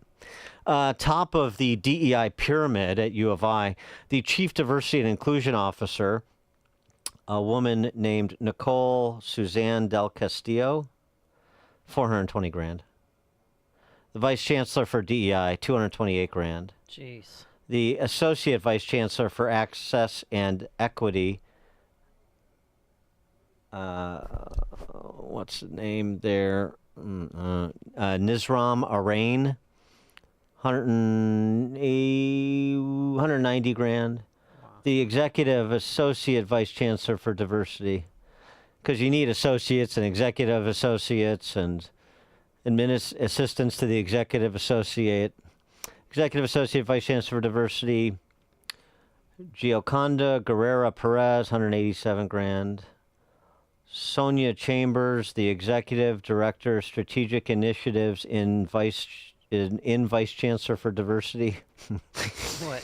Man, I tell you, the business cards alone are expensive. $169,000. My goodness. And what do they do? Tell me 5 things you did last week. They diversity is our strength, so they enhance diversity because diversity needs 112 people to act as its stewards. It doesn't occur naturally as part of the human condition.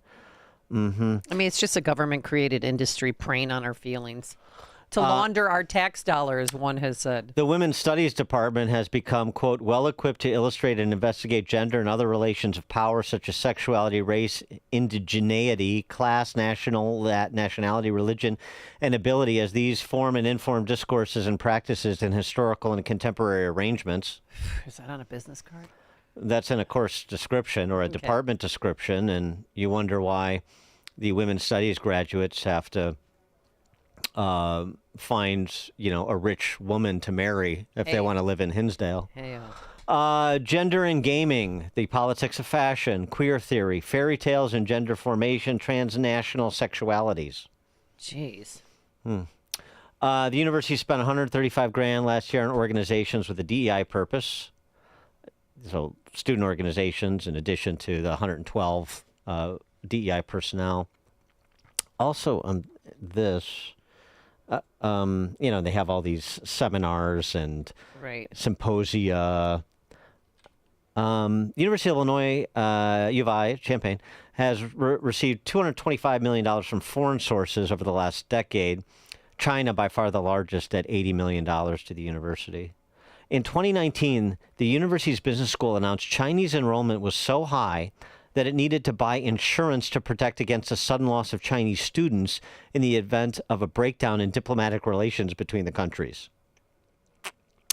Land-grant university. This is abiding the mission, the deal of being a land-grant university, state university? No, it's not. No, it's not.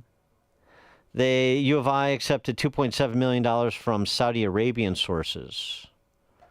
The school has a Saudi Student Association that celebrates Saudi National Day each year on campus. Since 2020, the University of Illinois has received $3.4 billion in federal tax dollars. It's about $780 million a year. Most of it coming in the form of grants. Grants like $2.4 million from HHS to optimize an adaptive intervention that will increase rates of testing and adherence to New Jersey COVID-19 recommendations. Oh, boy. $650,000 from the National Science Foundation to bring together education researchers, high school teachers, research scientists, and community-based organizations as co-design teams to modify science curriculum materials to be justice and community-oriented. Marxist frivolities. $150,000 from the National Science Foundation for tracking and network analysis of the spread of misinformation regarding COVID-19. The reckoning that needs to come for all of the DEI and other Marxist frivolities that are being funded by the federal government through its various appendages to state schools. U of I just being one of many, many examples. For more on this, we're pleased to be joined by Dr. Stanley Ridgely, Associate Professor of Management at Drexel University, author of a new book, DEI Exposed, How the Biggest Con of the Century Almost Toppled Higher Education. Well, I don't think it's done yet. Stanley Ridgely, thanks for joining us. Appreciate it. It's great to be here. Good to be with you and Amy. And I've really enjoyed your lead-in on that. You basically have described the DEI con in action.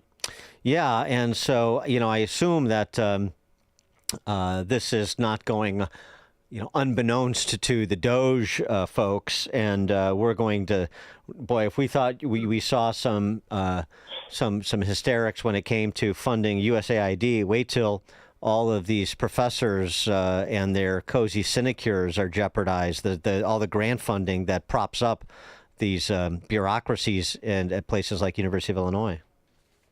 Yeah, well, sinecure is a great word that appears many times in my book DEI Exposed. How the biggest con of the century almost toppled higher education. You have really hit the nail on the head when you talk about these sinecures and how Doge is going to be coming for them at some point.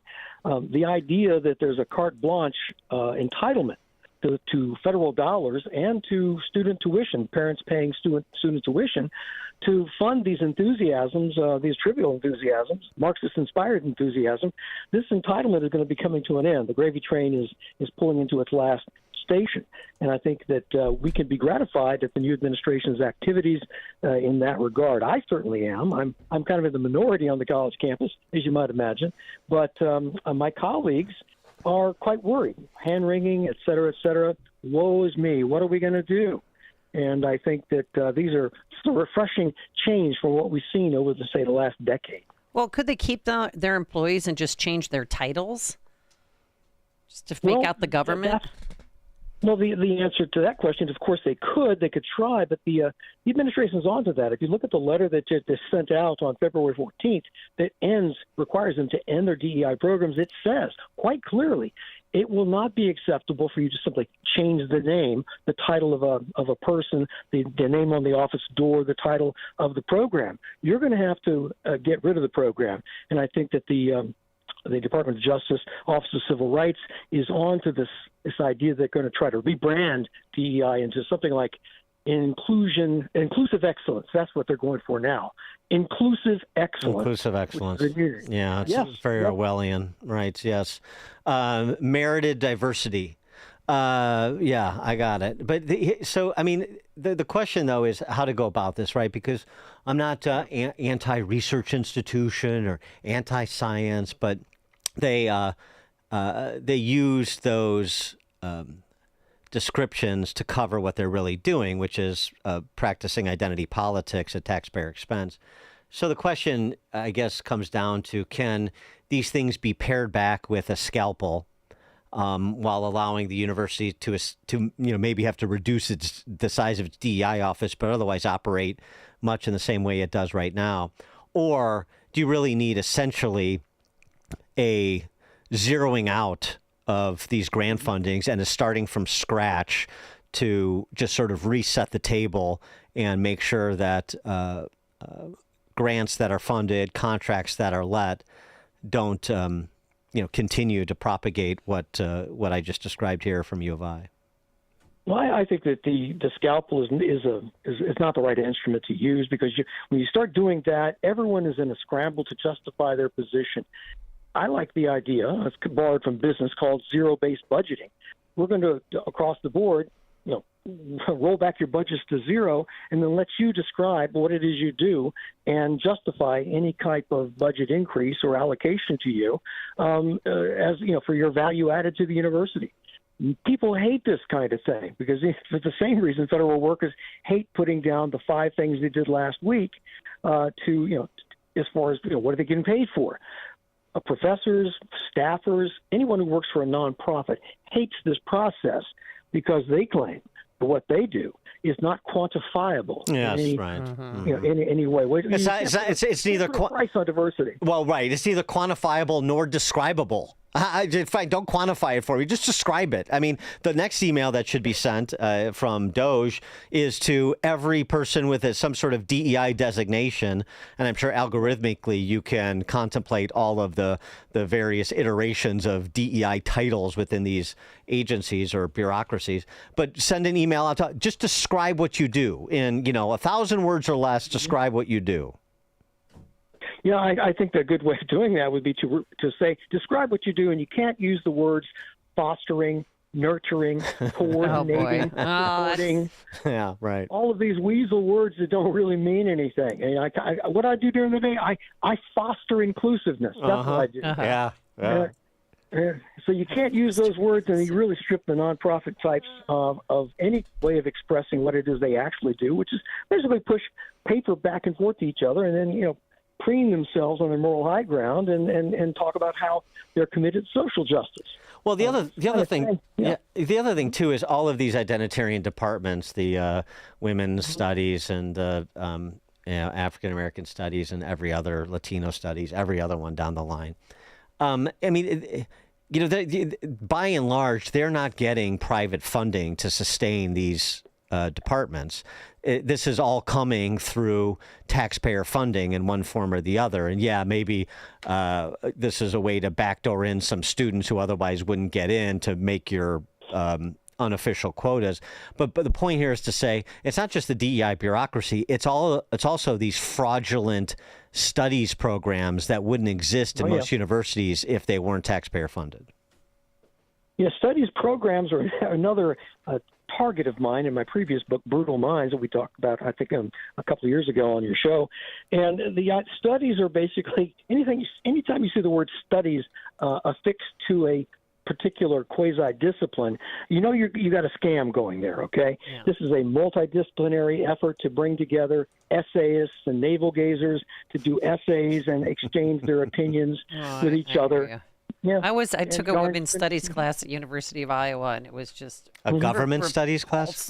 Repulsive. It was women's studies. Oh, women's and it was studies. Just yeah. Watching people lose their minds, and the room smelled like hemp. Any course where you have a drum circle on the syllabus is probably an indication that you're not going. It's not academically rigorous. Yeah. Or it's just a lot of male bashing. That's what I found. Go ahead. To get a turn to talk in the classroom, you have to pass the talking stick. Yes. Yes. Well, how did you know that, sir? Yeah. And you have a day of rage where you go out and scream at trees in the forest. Right. But the other thing about this too, I mean, just to be constructive, because we believe in higher education, we believe in institutions of higher learning. You're an associate professor at one. Is to say, okay, so we're going to strip away some of this funding for politics, because that's what this is.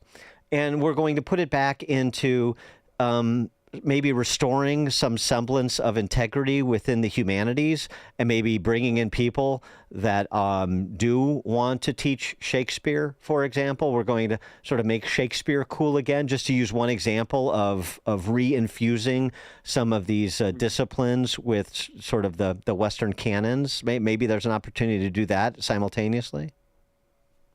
Yeah, I certainly think so. Let me interject here to say I'm no longer an associate professor. I'm a full clinical professor. I got promoted. Oh, all which right. I don't know how that happened. Yes, apologies. Yeah, someone made a mistake. Yeah, no, I think there's a wonderful opportunity here to restore the humanities, to restore their disciplines, to not just deconstructing Shakespeare or trying to delegitimize the fact that he's a great writer, the greatest writer of the Western canon, but to actually study him for the richness of his plays, to discover what he found universal in the human condition. And I think that we're going to see a renaissance. I really do believe we'll see a renaissance in this type of literary investigation. If I could interject here, also that what we're talking about here is, and I called it the con game of DEI, and how are all these people able to operate this con game? And what do I mean by con game? Well, DEI, most people think they have their own definition. That it means, we're going to establish a level playing field. It's a fair shot for all. We're just going to teach about racism and slavery. There's nothing wrong with that. And it's none of those things. Absolutely not. It's a con game called virtuous victimhood. And it's run by these grifters who make a buck based on the idea that America is inherently racist, that it is irredeemably racist. It's constructed on something called white supremacy culture, and that all white people are racists, are oppressors, are exploiters. And they're villains. We're villains. And all persons of color are oppressed, exploited, are victims. And there is a virtue that is attached to this victimhood. That's the framework that these grifters operate off of. And they convince colleges and universities that this is true, and that the colleges are rampant with racism. And this may sound kind of illogical, rampant with racism, when Harvard law professor Randall Kennedy said campuses are the least racist places in America. And so I give the example at Princeton University in the summer of 2020. 300 staff and faculty signed a rampant racism letter accusing the university of rampant racism. Wow. Well, Connor Friedersdorf at The Atlantic said, okay, he contacted all the signatories of that letter and said, can you give me an example of overt racism that occurred at Princeton in the past 15 years? He got not one example. So this is the con game.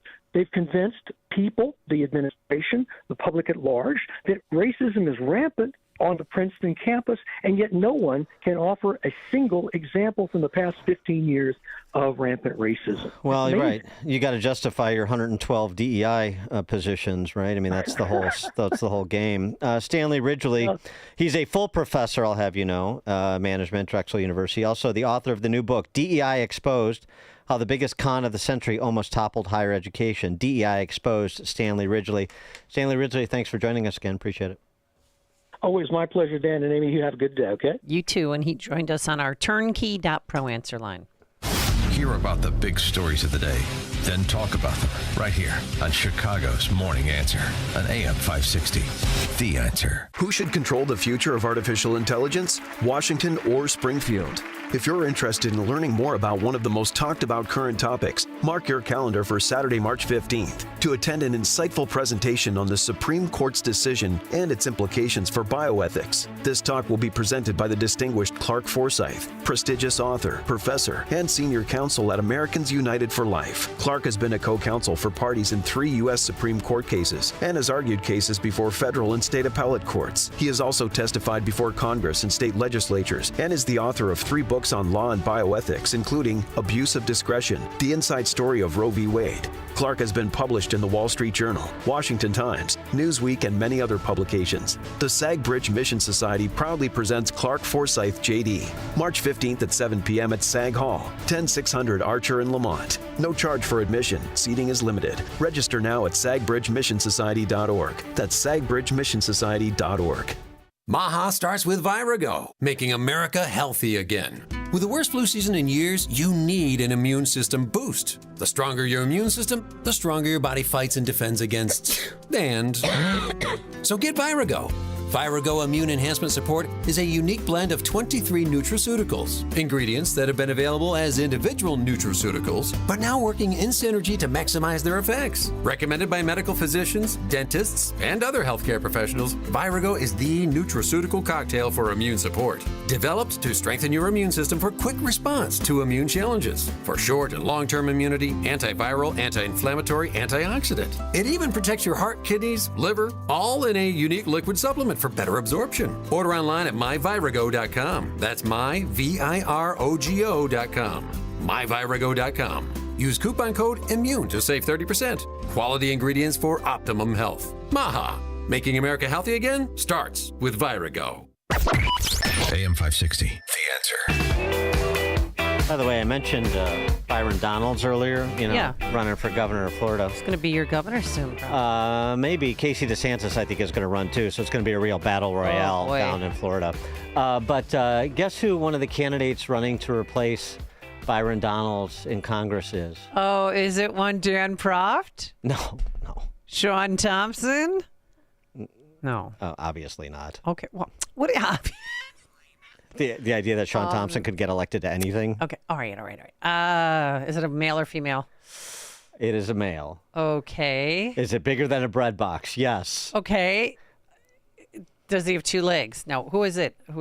Give me another hint. Jim Oberweis. No. He moved to. You can move to Southwest Florida, Mike Scott, but you just can't escape. Oh. Can't take the ice cream out of the man. You can't escape sort of the dismal quality of Illinois politics. It's like a herpetic sore that doesn't go away. No, I'm thinking The Conjuring. It's like your house is inhabited by demon spirits, and you move, but the demon's already attached to you, and so wherever you go, you're haunted. You're haunted, and that's my life. He's already filmed his first television spot. He did. Mm-hmm. It's probably from a helicopter. What? Yes. Right. Oh, You could fill Vanderbilt Beach with all these illegal immigrants. Right. Oh, good grief. Remember when he briefly beat Lauren Underwood because he went to Congress? Remember, because they had the freshman orientation. They were still counting votes, but because I saw him on a plane and he had his congressional hat on, and he said, I went, to see, but then she ended up beating him. So, wow. Are there Oberweis deli or dairies stores there? No. Mm-mm. All right, Okay. coming up at 8:38. Wow, I got to process that one.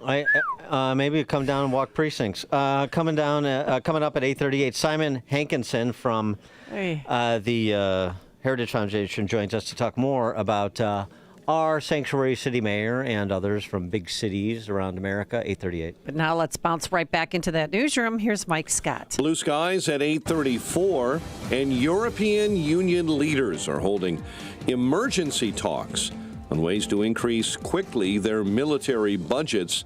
The French defense minister, Sébastien Lecornu, saying France is providing military intelligence to Ukraine after Washington announced it was freezing the sharing of some of that information.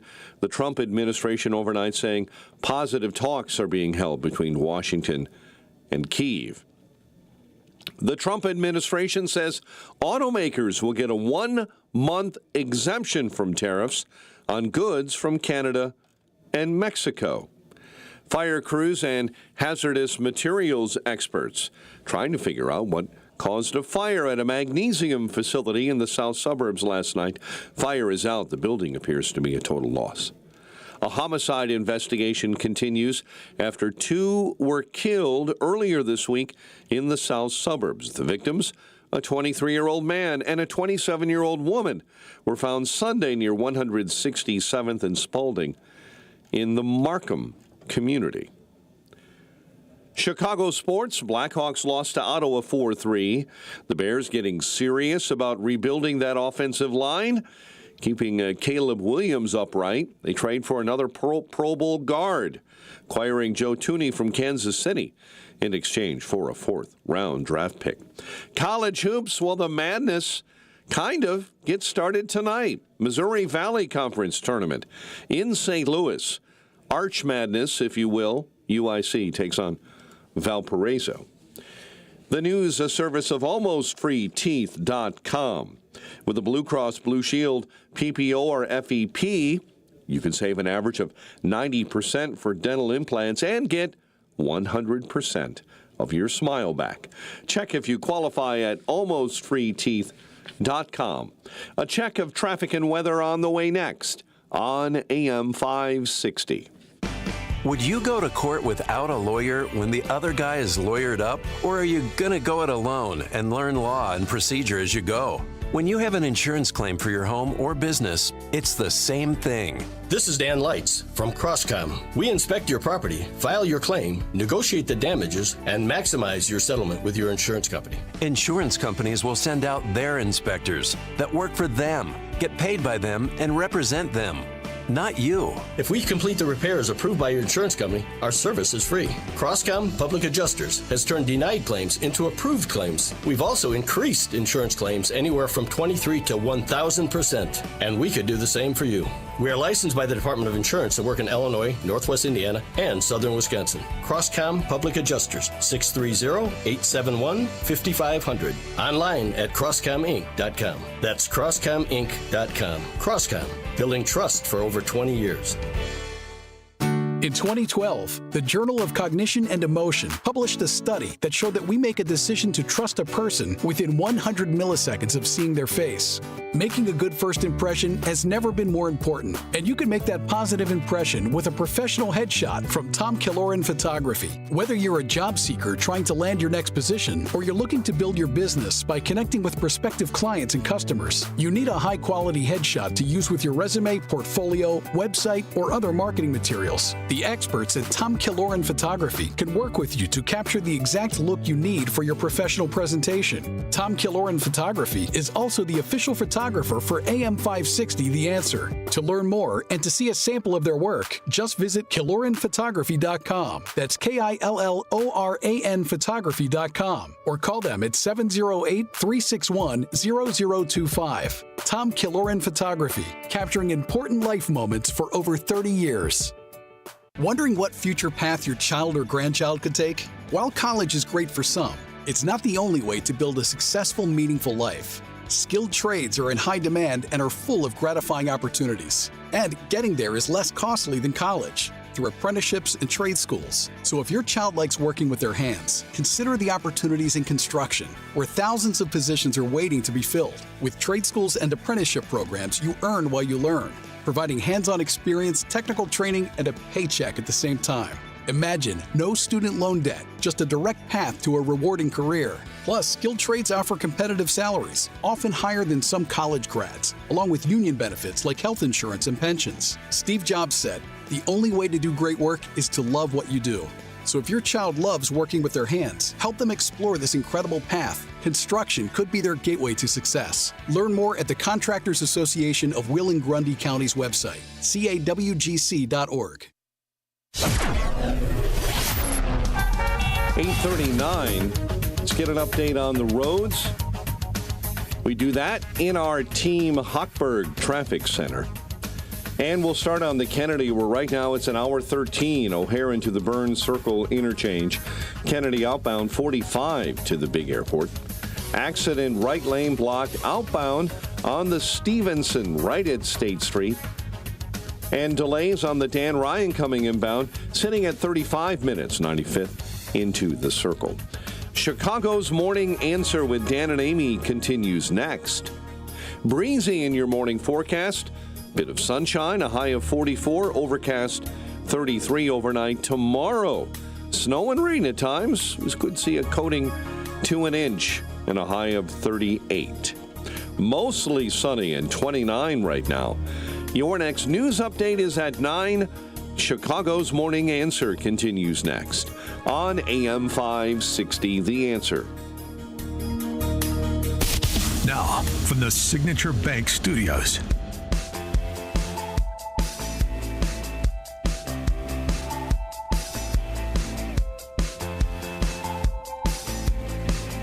Top of the morning, Dan and Amy. Tom Homan was on Varney's program yesterday, correctly predicting what we would hear from sanctuary city mayors before the House Oversight Committee. And offering a specific reply to Barrington's own Michelle Wu, the mayor of Boston, as to her assertion that Boston is the safest big city in America, and the proximate cause of that safety is its commitment to not work with federal law enforcement. Follow that logic. Sanctuary city mayors are going to say this.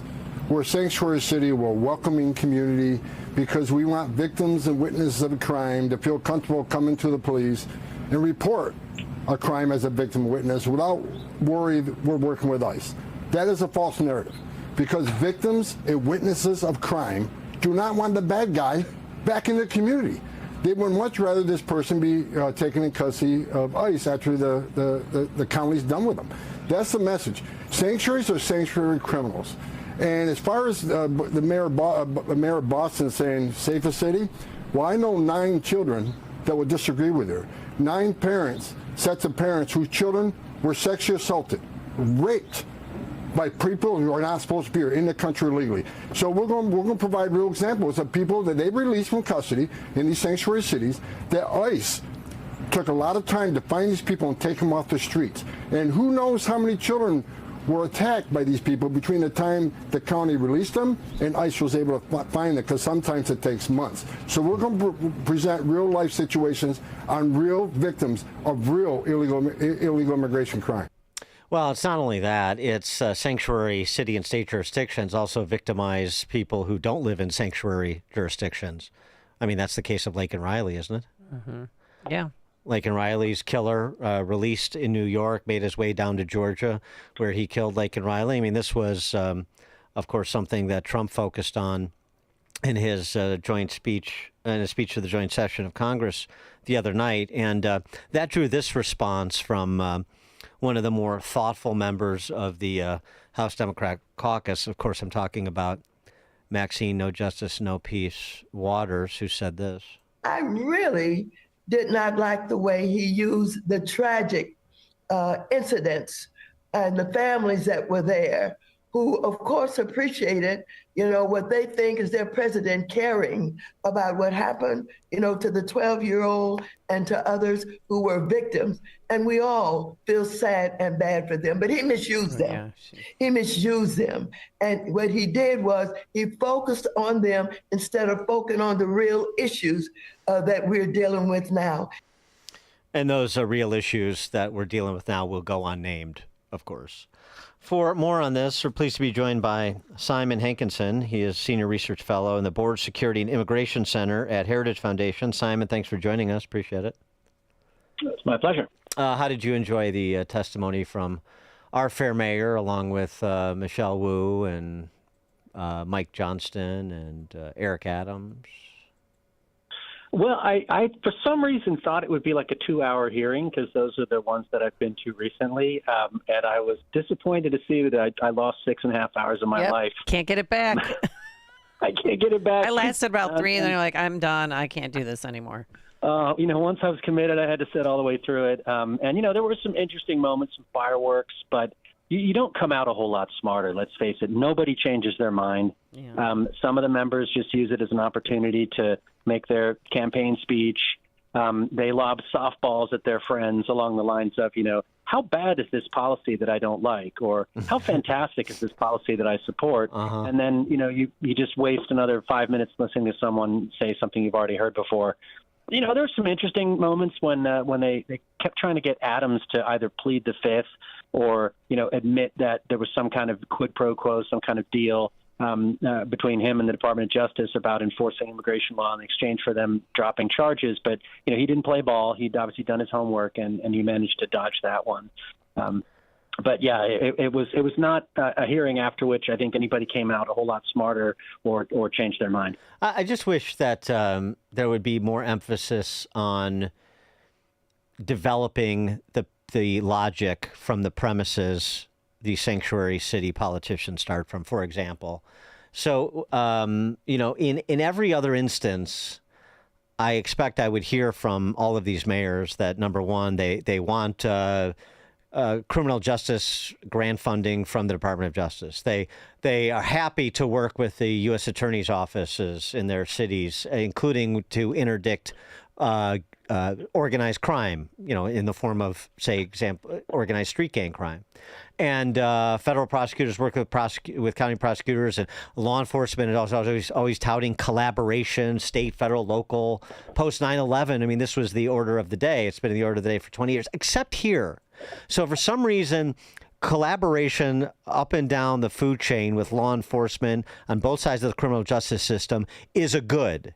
Except when it comes to federal immigration law enforcement, somehow that's a bad, and not working with federal law enforcement in this narrow instance actually makes the city safer. Can you just provide more explanation, more color to that line of thinking? Because it seems to run afoul of common sense.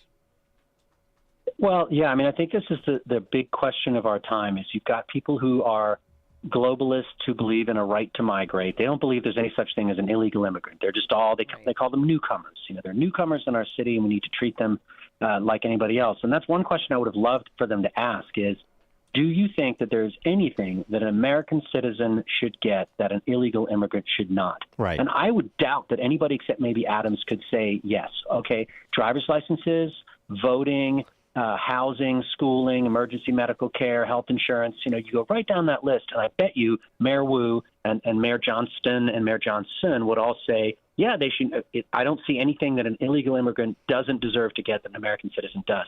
And that's a huge divide. I think a majority of Americans, but by no means an overwhelming majority, still believe that there is some distinction between an American citizen and the rest of the world.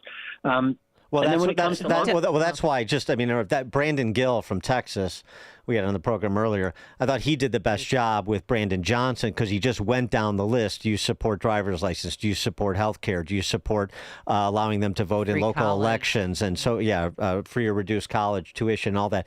And so it was just drilling down that larger question of, basically you see no difference between somebody here illegally and somebody who's a U.S. citizen. Exactly. And actually that your example of Gill, and there were a few others who I think did a really good, what was his name? Brian Jack from Georgia, did a really good job of what I think a hearing ought to do, which is just ask questions calmly, politely, and get these people to commit to a position. And it's only then that you shine that light on them that you can realize how ridiculous their position is. I mean, essentially, these guys, these mayors had their bacon saved by Trump being elected because there was no plan B for the Democrats and for any of these mayors. If you're getting 10,000 people a month, 20,000, 40,000 in Denver, 300,000 in New York City, what do you do if that number never stopped? You're going to spend, $6 billion, $10 billion, $20 billion. At some point, the Democrats would have turned on each other when the number got too high. But luckily, they were saved, so they can just pretend it was a one-off. And that they would be perfectly happy to take in as many people as showed up. And it's that kind of hypocrisy that I would like to have had exposed a bit more. And on law enforcement, they're trying to make this artificial distinction between, if there's criminals and people who have a warrant for violent offense, whatever, we'll cooperate. But in other cases, we're just going to do our thing and let ICE do its thing. But really, they're not helping ICE do its thing. They're not giving them the information that they need to take people off the streets before they get released back into the community.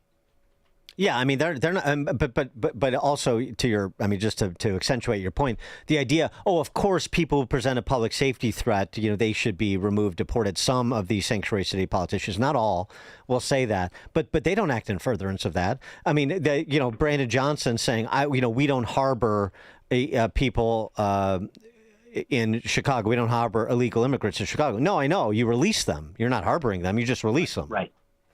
Well, and he's using that word advisedly because, that's in the statute. Right. And I don't know how much the other mayors, I haven't had time to dig into this, but I did see yesterday, to my shock, that Mayor Wu billed $650,000 in legal fees to prepare for this testimony. What? It was $950 an hour for a fancy white shoe law firm in Boston. And I was just doing the math. That's like 3 months of nonstop preparation. Now, I've testified before Congress 3 times, and I admit, I'm not the mayor of Boston, but I don't spend, $950 on a lawyer to the tune of $750,000. So if you look at what the other mayors spent, they were prepping for questions like that so they can avoid actually breaking the law by harboring, aiding, abetting, doing one of those triggering words while still doing absolutely nothing to protect citizens from illegal aliens who are criminals. Well, our mayor said he consulted, Jesus, and then he said that he texted our former mayor Lightfoot and Arnie Duncan. Do you know how much he paid?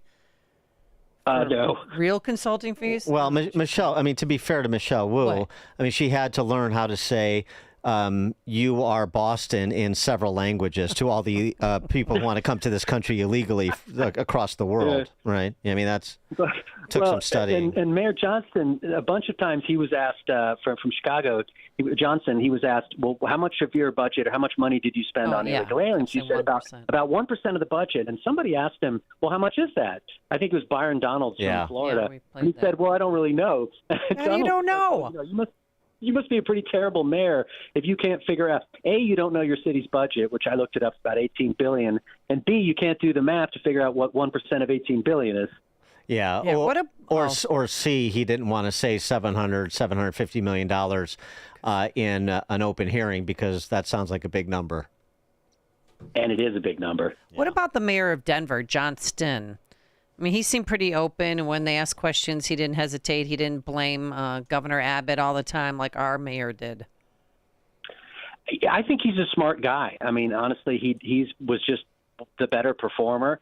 I don't think he differs from Wu and Johnson in terms of policy. Adams is the only one who's had a little bit of a come to Jesus and has realized the cost of illegal immigration in his city, and he believes in law enforcement as an ex-cop. But yeah, Johnson, he was very good at answering the questions, always with we do everything we can to help law enforcement when there's criminals. We've had, 1,200 ICE detainers that we've honored. So, he'd also done his preparation and I think did a pretty good job of avoiding the tougher questions. Simon Hankinson, Senior Research Fellow in the Border Security and Immigration Center at the Heritage Foundation. Simon, thanks for joining us. Appreciate it. Always great to be with you guys. Thank you. And he joined us on our turnkey.pro answer line. You're listening to Chicago's Morning Answer with Dan Proft and Amy Jacobson on AM 560. The Answer. Gain insight into building strong marriages and raising godly children with Focus on the Family with Jim Daly each weekday at 11:30 a.m. on our sister station, AM 1160. Hope for your life. People ask us, when's the best time to replace an old furnace? Simple. Before it breaks. At Air Ride Heating and Cooling, we know there's never a good time to be without heat, especially in Illinois. If you can't remember the last time your furnace was inspected, get some peace of mind by having Air Ride take a look. Plus, AM 560 listeners get $56 off any service. Visit Air Ride Heating and Cooling today at air-rite.com. That's AIR-RITE.com. Air Ride Heating and Cooling, doing it right since 1959.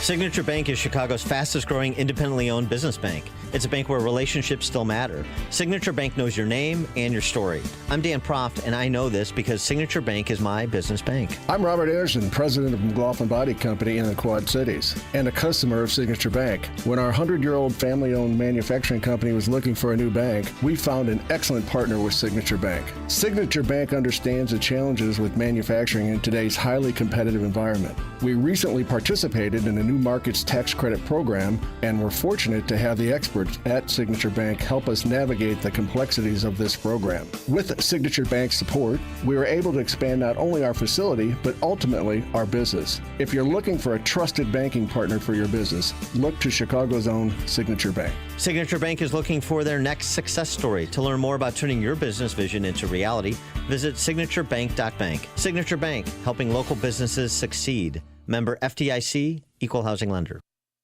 All right. People are always asking me about QC Kinetics. Amy, does it work? Because I have joint pain, they say, in my shoulders and knees. A lot of knee pain out there. A lot of shoulders, elbow, back pain, because a lot of people play pickleball. And if you're wondering if you're a good candidate, let me ask you some questions. Is your quality of life impacted by chronic pain in those knees, hips, shoulders, or other joints? Do you have trouble sleeping, walking, day-to-day movement? Do you want to avoid surgery and all the pain, long recovery, and uncertainty that comes with it? And do you miss doing things that you love because of joint pain that's holding you back? Well, if you answered yes to any of these questions, I bet you're a great candidate. So do not wait. Contact my good friends at QC Kinetics right now and ask for a free consultation. Learn how the latest advances in regenerative medicine can get you lasting pain relief with no drugs, no surgery, and no downtime. Saturday appointments available 312-805-5955. That's 312-809-5955. Again, 312-809-5955. I saw a T-shirt recently, and it said, "Too much of anything is bad unless we're talking about bacon." Now, we can debate all day long about the points of bacon. However, portion control is a good thing. That can also be said about your retirement accounts. Too much risk, when you could be burdened down by a down market. Too conservative, and maybe you can't take that Alaskan cruise you've been saving for. Tom Fortuna and the people of Alpha Wealth Group understand portion control. He can balance a retirement plan with levels of protection and risk designed specifically to your needs. And if you don't want risk at all, he can do that as well. Just simply call for a free discovery meeting. You can call him today at 630-864-6711. That's 630-864-6711. You may not find that right balance between a pound of bacon and a pound of kale, but you can find the balance between worrying about your retirement and enjoying your retirement. Find out for yourself by giving Tom Fortino a call at 630-864-6711 or online at alphawealthgroup.com. While Dennis Prager is recuperating, we know you miss your daily dose of Dennis. That's why Pragertopia is giving you a special gift. Right now, Pragertopia members can hear the best 2 hours of Dennis's favorite segments from as far back as 2010. On Monday, you can hear the Happiness Hour. Life, liberty, and the pursuit of happiness. That's what I'm about. Tuesday is Celebrity Guest Day. Donald Trump Jr. is in studio with me. On Wednesday, it's the Male-Female Hour. I really do wish there were a way to ascertain the number of marriages that this hour has helped. Thursday, the Ultimate Issues Hour. Not having ultimate issues clarity is like having a map, but you don't know where you're going. And Friday is Open Lines. Feel free to ask me anything about me, about you, about life. So if you're missing your daily dose of Dennis, go to Pragertopia.com and hear all your favorite segments, along with lectures, celebrity interviews, his famous Torah teachings, and more. Get your daily dose of Dennis at Pragertopia.com. Pragertopia.com. The fight against abortion in Illinois has never been more important than it is right now. Thanks to our elected officials, Illinois has become an abortion tourism destination. The number of abortions in our state continues to grow, despite the fact that crisis pregnancy centers outnumber abortion clinics almost 3 to 1. Now, thanks to a new effort by Caring Network, it's possible to reach abortion-minded women to provide peace of mind and security to help them choose life. This new Reach Her First initiative seeks to provide women with the assurance and information they need before they choose an abortion. But Caring Network needs your help to reach women who are considering abortion. For a one-time gift of just $150, you can help reach 5 women and help them choose life. That's all it takes to prevent an abortion. To make that gift, just go to 560theanswer.com/caring. That's 560theanswer.com/caring. Sign up for the AM 560 Answer Advantage to get early alerts on event ticket sales, special discounts, and contest opportunities. Sign up today at 560theanswer.com/advantage. AM 560, The Answer. I think we should end with Jasmine Crockett, one of the leading lights of the left these days. I think she's close to displacing AOC as the front girl for the Socialist Spice Girls band in the House caucus there. She is Did you see that video? committed to opposing Trump. While we may not have the numbers just yet, that doesn't mean that we don't have fight left in our bodies. And so I am going to fight him every step of the way until we get what we deserve, because it was my ancestors that built this. Okay, I'm done now. I'm done. It's 9 a.m. WIND Chicago. Want to punish a Democrat? I'm Dave Anthony, Fox News, readying a vote soon this morning to censure Congressman Al Green for what happened Tuesday night. Mr. Green, take your seat. Take your seat, sir. But the Democrat did not. Take your seat. Shouting at President Trump, waving his cane, disrupting the primetime TV address. So Green was escorted out, and then he said afterward it was worth whatever the consequences are. This is a matter of principle. This is a matter of conscience. There are people suffering in this country because they don't have health care. Also in the House, Speaker Mike Johnson said this morning they're closer to a plan to fund the government and avert a shutdown.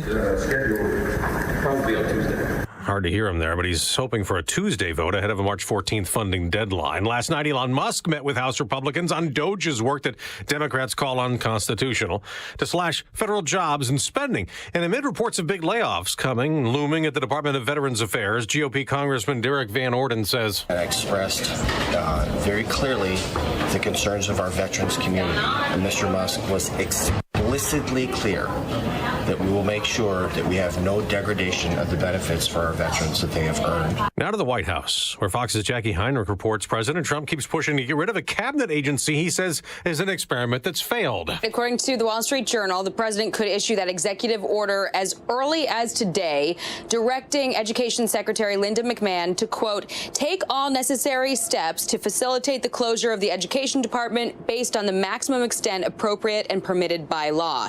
It's something the president has been angling for since his first days in office. Congress would have to agree, but Democrats oppose getting rid of the department, could block that in the Senate. The president's also warned Hamas in a Truth Social post if they don't release the remaining hostages in Gaza, it's over. He'd send Israel everything it needs to finish the job, warning militants to leave Gaza while they have a chance. America's listening to Fox News.